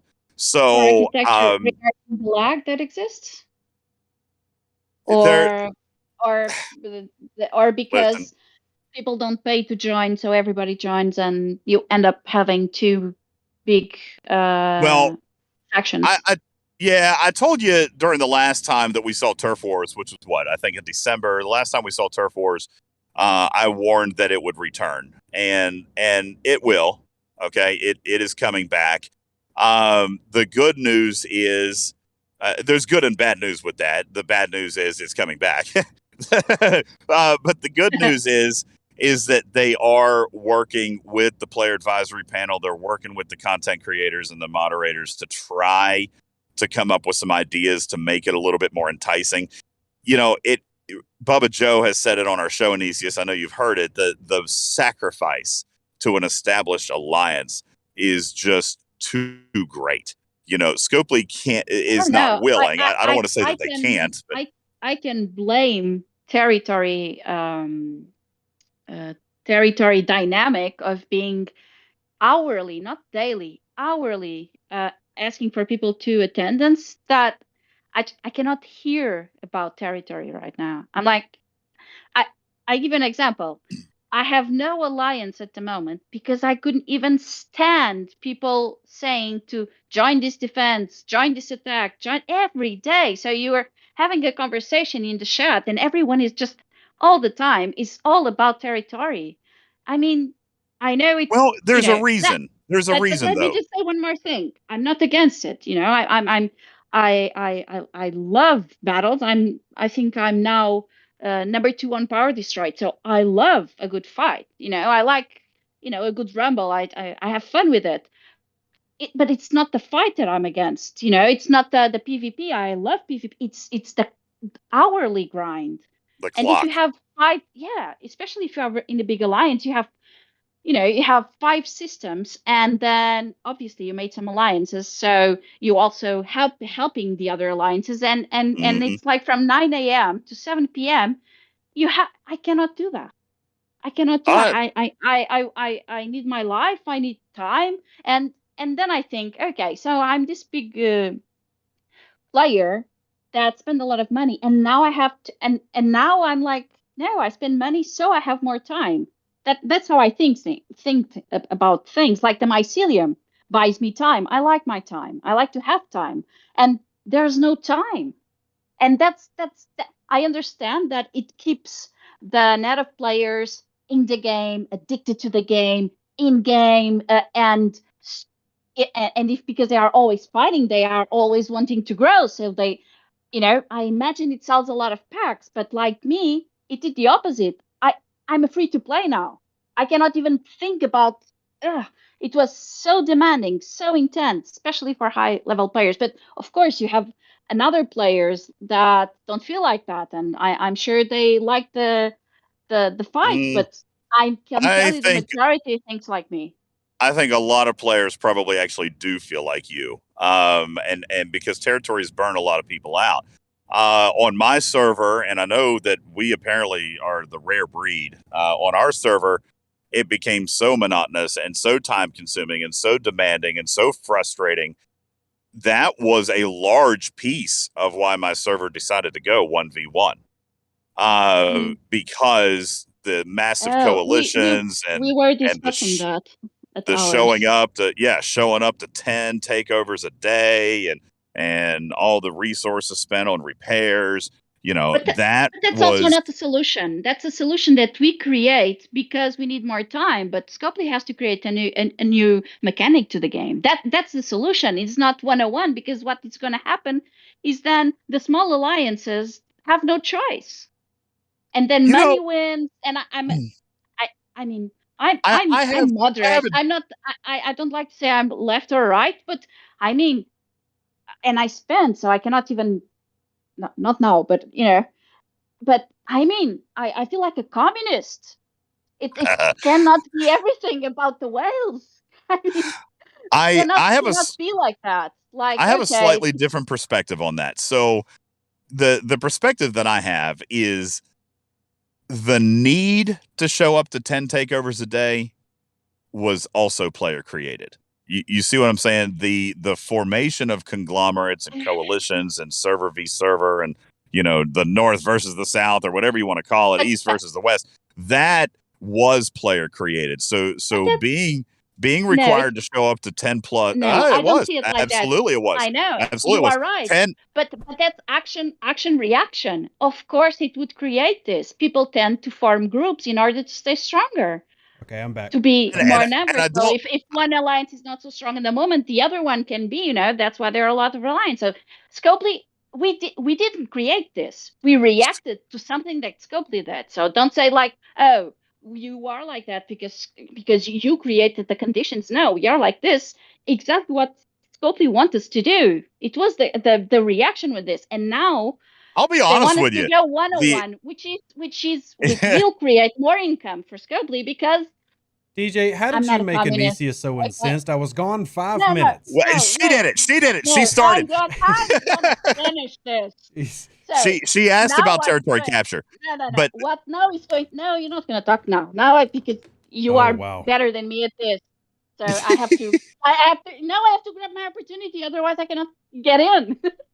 So what I was going to say, creating 101, it's just going to make whales against whales and create another incredible amount of money, which is okay. Which is, it's a business. It's a business. I'm totally, totally okay with it. No, it's not a charity, so I'm totally okay with it. But then I have the feedback of the smaller alliances and other players feeling frustrated and impotent. I don't like that feeling. I'm like, I like to be the mama, I don't like that feeling. I have to have a balance. And that will create an imbalance, and people will feel frustrated because they don't have the money. And that can, and so I know it's the game, and I know Scopely ID is always about this, and we still are here, so we agree with this thinking, so it's okay. But it's too much. 101, if it's a good idea on a game that doesn't ask for money. If it asks for this kind of money, and with the community that we already have, which is good, and it's a balanced group, it's going to unbalance the group again even more. I don't like that. Okay, I'm finished my my venting, but it was necessary to say because this 101, I know you're trying to put the ID on our server, and no. Oh, I'm not. No, not at all. I feel so left out here. I am simply relaying the observation that because of the frustration that, here's the thing, Anisius, you can either play it or not. You just said that you were having to go to 10, 12 takeovers a day, and it was too much. So what do? You cut back. You stop going. And you ask for alternatives. Hey, I'm not English. And listen, I'm not saying that Scopely can't make it better. Obviously they can. All right, they absolutely can. But there is also a very, very political piece of this within your server. And just like some other servers have done, 34 has done it. All right. There are 15's done it. There are servers out there where players can control the narrative. All right. And I'm not saying through some kind of crazy intense ROE or divvying up the map or this or that. We have a really basic row. Really, we have a basic row. Okay. But things are discussed. So my only point is that players can improve things themselves. It doesn't have to 100% follow on Scopely. It should. I don't disagree that they can make it better. Okay, please don't interpret it that way. They absolutely can make it better. They could make it real true PvP. It was always supposed to be. It really was supposed to be, but it never worked out. It was great. I remember when Territory appeared, it's like a breath of fresh air, you know, because that idea of, oh, let's do it. Hey, look, 8 o'clock, everyone goes to that system and fight. That doesn't work. It doesn't.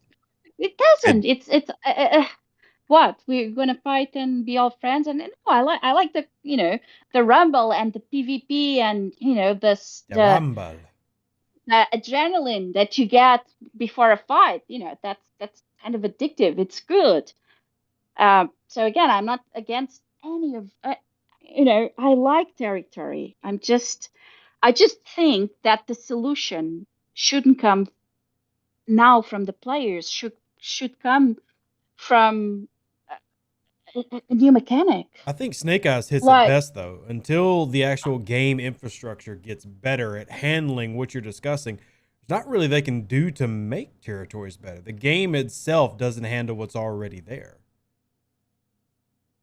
I agree with that. And that's why I say, and I've always said this, that there are things that players themselves can do to improve their own game experience. You illustrated it just a few moments ago when you said, hey, listen, I use Mycelium because my time is valuable.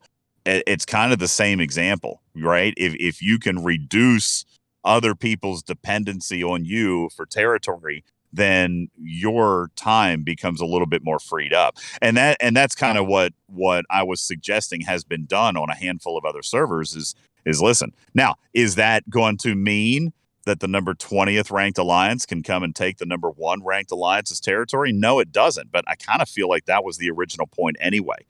You know, the number 20 alliance is not supposed to have a shot against the number 1 alliance. And in what event in this game, what anything exists in this game where the number 20th alliance is able to outrun the number 1 alliance? There are examples, but they're very few and far between. I can give you one territory example, DJ. No. They're very, very few and far between. We are getting off track. That was not my point. Okay.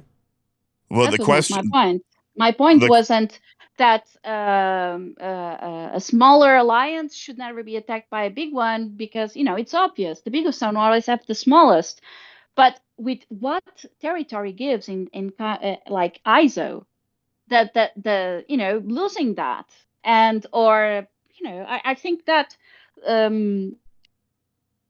it's too much for, you know, losing a territory if you only have 1 or 2 and you lose ISO 2 or ISO 3 and you cannot mine it. For me, I have no reserves because my refinery is so high that I always do the highest. So it's kind of impossible if I don't have the ISO to how you say have reserves, right?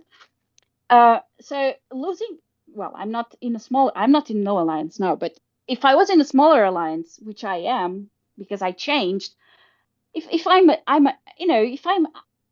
just trying to feel like they would feel suddenly you don't have the resources because you cannot get ISO 2 or ISO 3, so you cannot do that part of the game.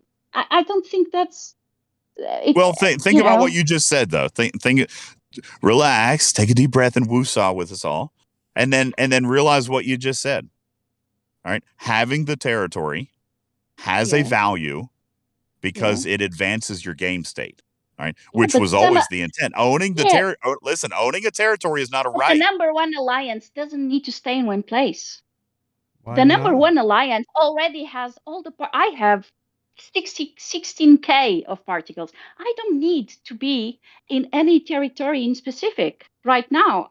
Not, you know, for the particles. But if I like PvP and the number 1 alliance is very PvP like, well, two of the first 3 are, they wouldn't stop. They wouldn't stop. They would just be every time attacking everyone, and it's fun, but not, you know, just for one alliance. And so there's like that's the balance. I think that it's too much imbalance. I think, of course, the smaller is going to be hit by the bigger, and of course, probably if doesn't have anyone protecting, it's gonna, it's gonna lose the territory. That's why I think 101 it's not good, because Dark Menace. It doesn't give stability to the other alliances that are smaller. I don't know. I find that very. Tell me. I'm in the parking lot, so I'm going to take like 3 minutes here, and then I'm going to hand it back over to Rev, and because I'm going to have to get back to work. But I'm going to respond to like 2 or 3 things there. All right, and Dark Menace is right. Particles are one thing, right? Sure, a number one alliance probably has more than enough particles to finish the tree, but it's not just about that, right? You also said I need the isogen. That's why the number one alliance keeps their territories, because of the isogen. All right. If they are always taking one, they always have the isogen. They, if they are like, there's a lot of isogen out there. All right. One alliance isn't controlling. There's 50, 57 or 63 some territories. All right. One alliance gets 5. All right. Yeah. So there's plenty of ISO out there. And even if you're not holding a territory, go talk to Techman. He does his max refines every single day by using a Vidar and ruffling feathers. So there are ways to do it. All right. That said, owning a territory is not a right. Okay. Earning a territory is exactly that. It's got to be earned. And I believe I agree, that if hang on. Let me say against it, but that's why alliances exist. Sorry, I shut up. Just let me finish. All right. You asked me to let you finish, so let me finish. You're right. The number 20th ranked alliance is not going to take a territory from the number 1 ranked alliance. Nor should the number 20th ranked alliance expect to be competitive with the number 1 ranked alliance in literally anything in this game. All right. There are ways to obtain the isogen, and the isogen, I agree, is very valuable. That's why alliances want to hold it. All right. It's not for the particles really as much anymore. It is the isogen, because the needs are so great. So if players have a way to earn it, and then even further, let's pretend in a perfect scenario that your server decided to go 1v1.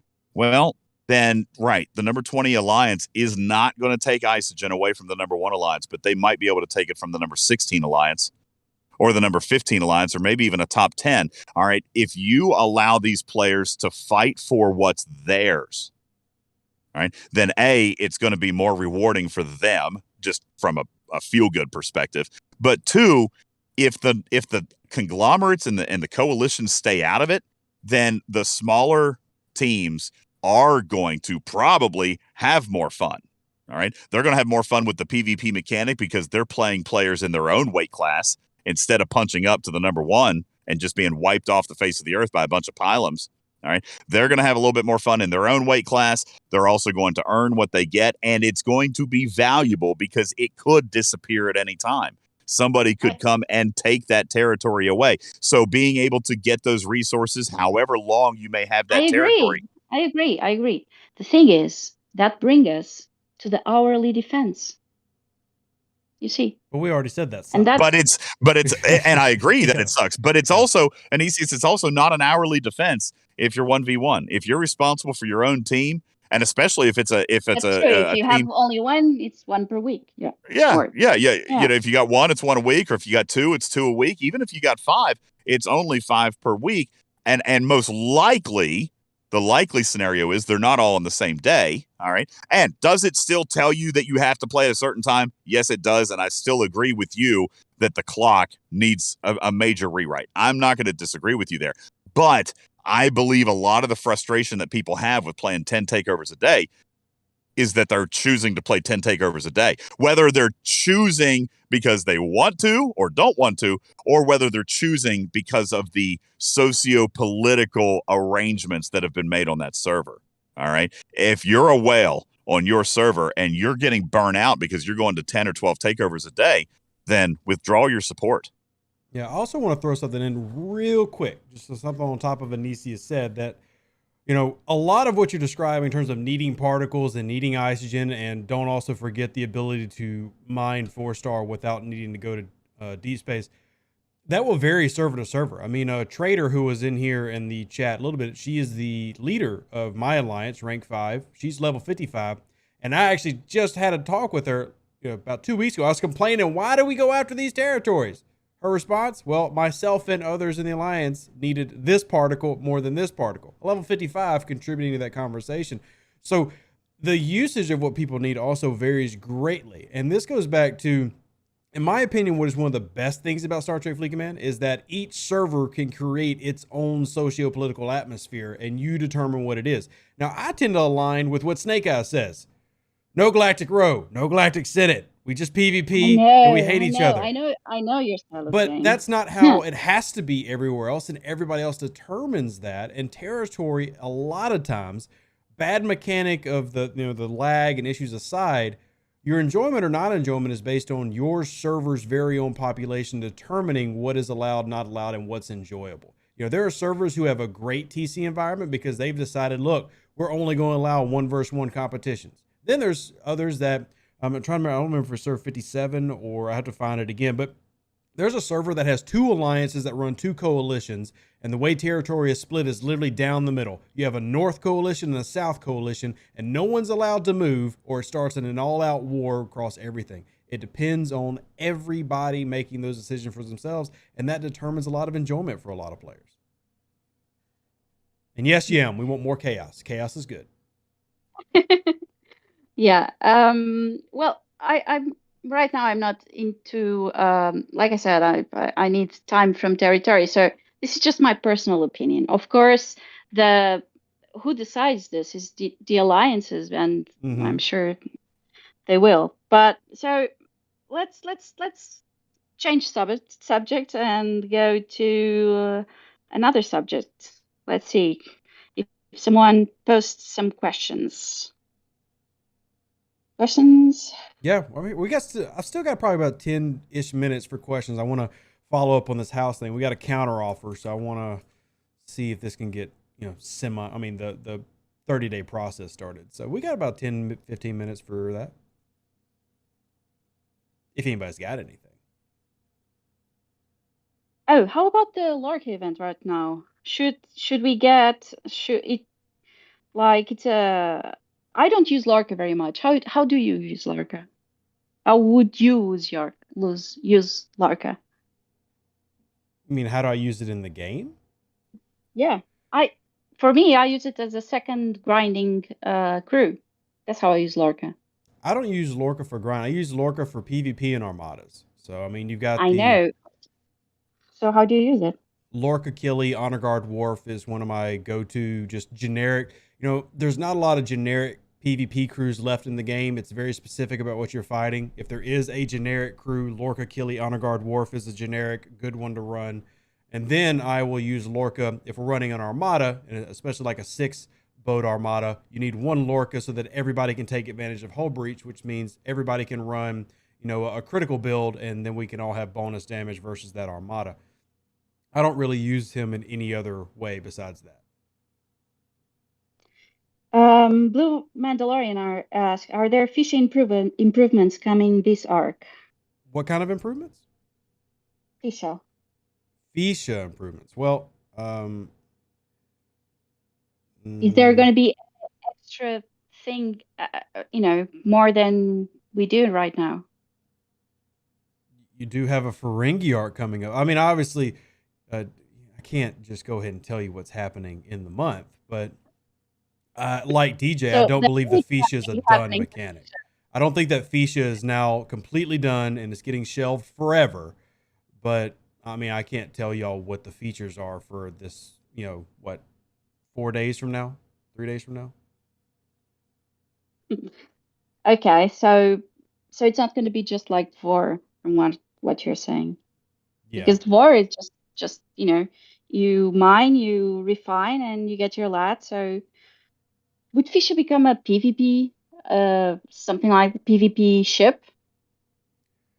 To me, the Fisha will always struggle in PvP because it has a kinetic weapon. So it's only going to fire once every 2 rounds. For players who have been around a very long time, you'll remember that the Cavort, as a miner, used to be the least liked faction miner of all of them because it had a kinetic weapon and only fired every 2 rounds. It made it really, really bad for base rating with how the mechanic was set up at the time. I think Feast is going to have that same problem, even if you wanted to make it a battle boat, because high-level players have, got 5 million, 7 million power Fiches. It's really tough to actually load that out for PvP because it's going to fire once every 2 rounds. And it's not exactly loaded with a bunch of hull health to where it's going to last in a 20, 30 round fight.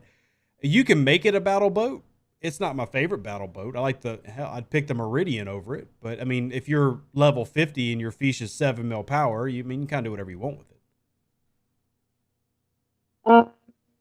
Another question. Do you feel people have seen the best of Martok and Gowron? Arch asks. I don't think... Are you at like a second version coming, or just like their sourcing being improved, or... I mean, when Arch? I assume they're asking, like, when DS9 comes around, are we getting more Martok and Gowron, which I don't know. But I don't think that you're just going to have 2 rares of such 2 critical characters for forever. And we have, 3 versions of Spock in the game now. There's nothing against having 2 versions of Martok at some point, or 2 versions of Gowron.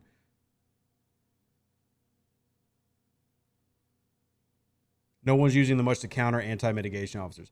So they are great officers. The tricky thing about running anti-piercing officers is you're even more reliant on knowing what you're fighting.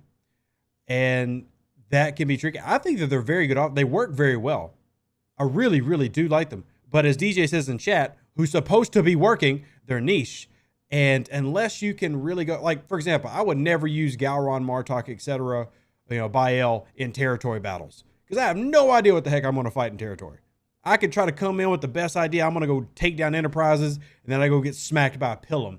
So, it's, if you know what you're fighting, they're great, and they work exactly as advertised. They have no problems, surprisingly. The mechanic works great, but can you actually use them as a counter or anything? And that's why you don't see a ton of people using them.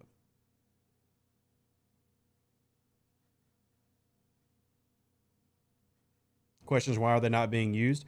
Well, I will say, Snake, and it just once again goes server to server. On my server, you can find high 40s and 50 players using Gowron, Martok, and Bael, assuming that those players end up getting them tier 4, tier 5, because the piercing officers of Marcus, Shang, Marcus, Jarvanik, and Kang have gotten to the point where they're so overused.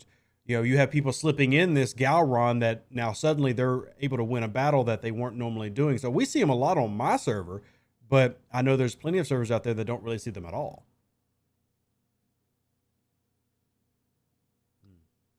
Yeah, Blue's right. They're good if you put forth the effort, but it is a lot of effort to get them up and going. And it's still relying on you finding the specific opponent that you're trying to beat. So, but we do need to have them better sourced and have them up and running and be able to use them more. But this goes back to a whole nother argument about Scopely not easily sourcing new content.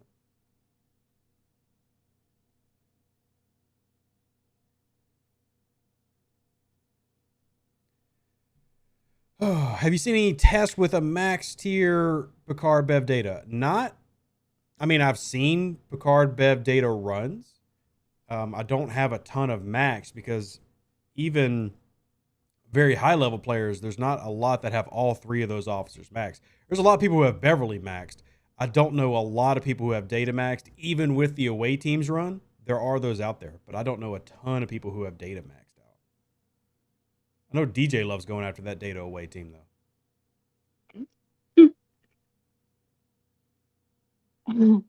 Okay, so I think that before you finish and while people are still here, I want to ask everyone to go to the announcements channel. I'm going to tag it.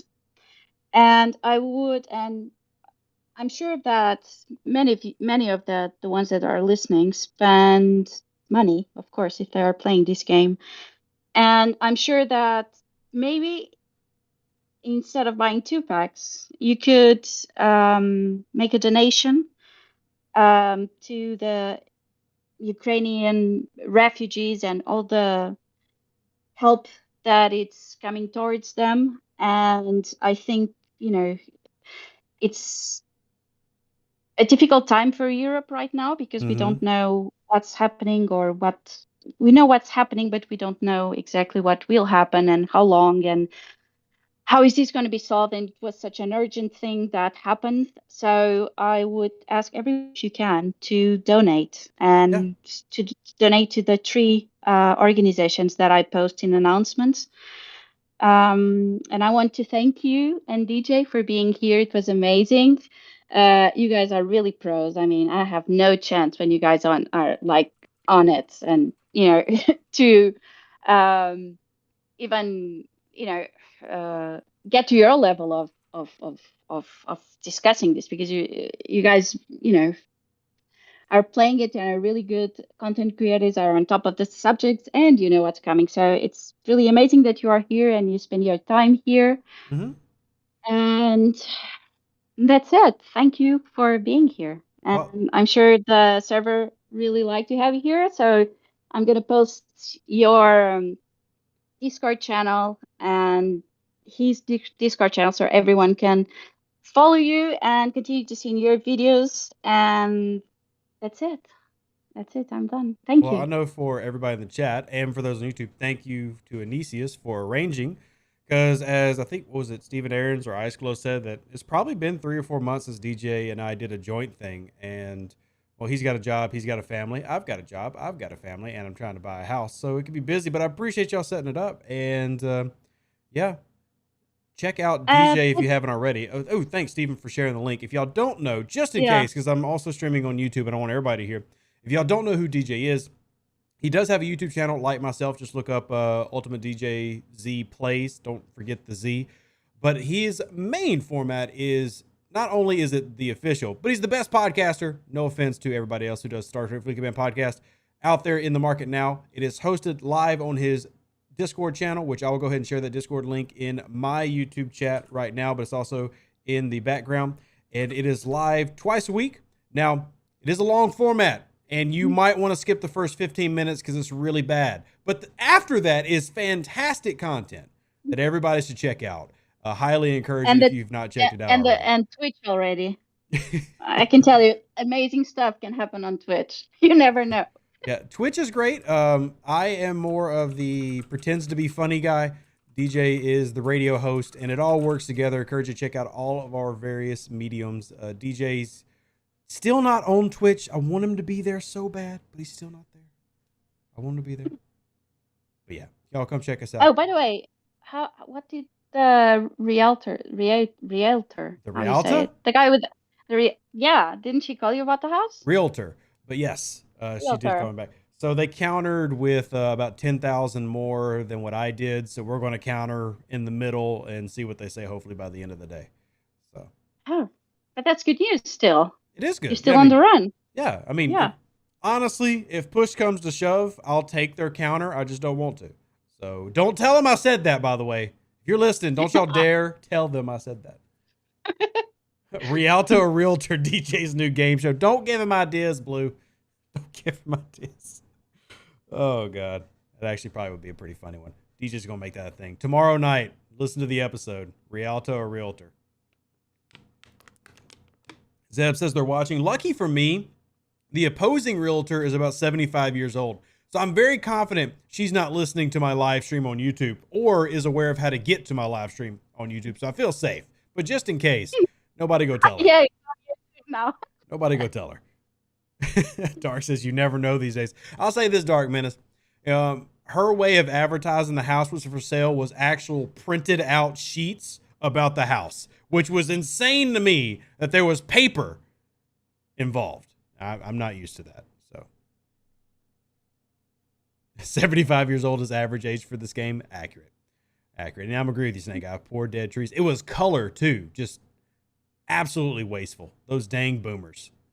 But shout out to all those who watched on YouTube, by the way. Appreciate y'all checking out the channel. And once again, check out DJ, Snake Eyes, everybody else, Ripper, and his random madness. We love all of our content creators. Yeah. Nisius, don't sound confident in that. Like, yeah, I guess. Yeah. I'm the one that brought you here. I mean, Yeah, amazing. I'm thrilled.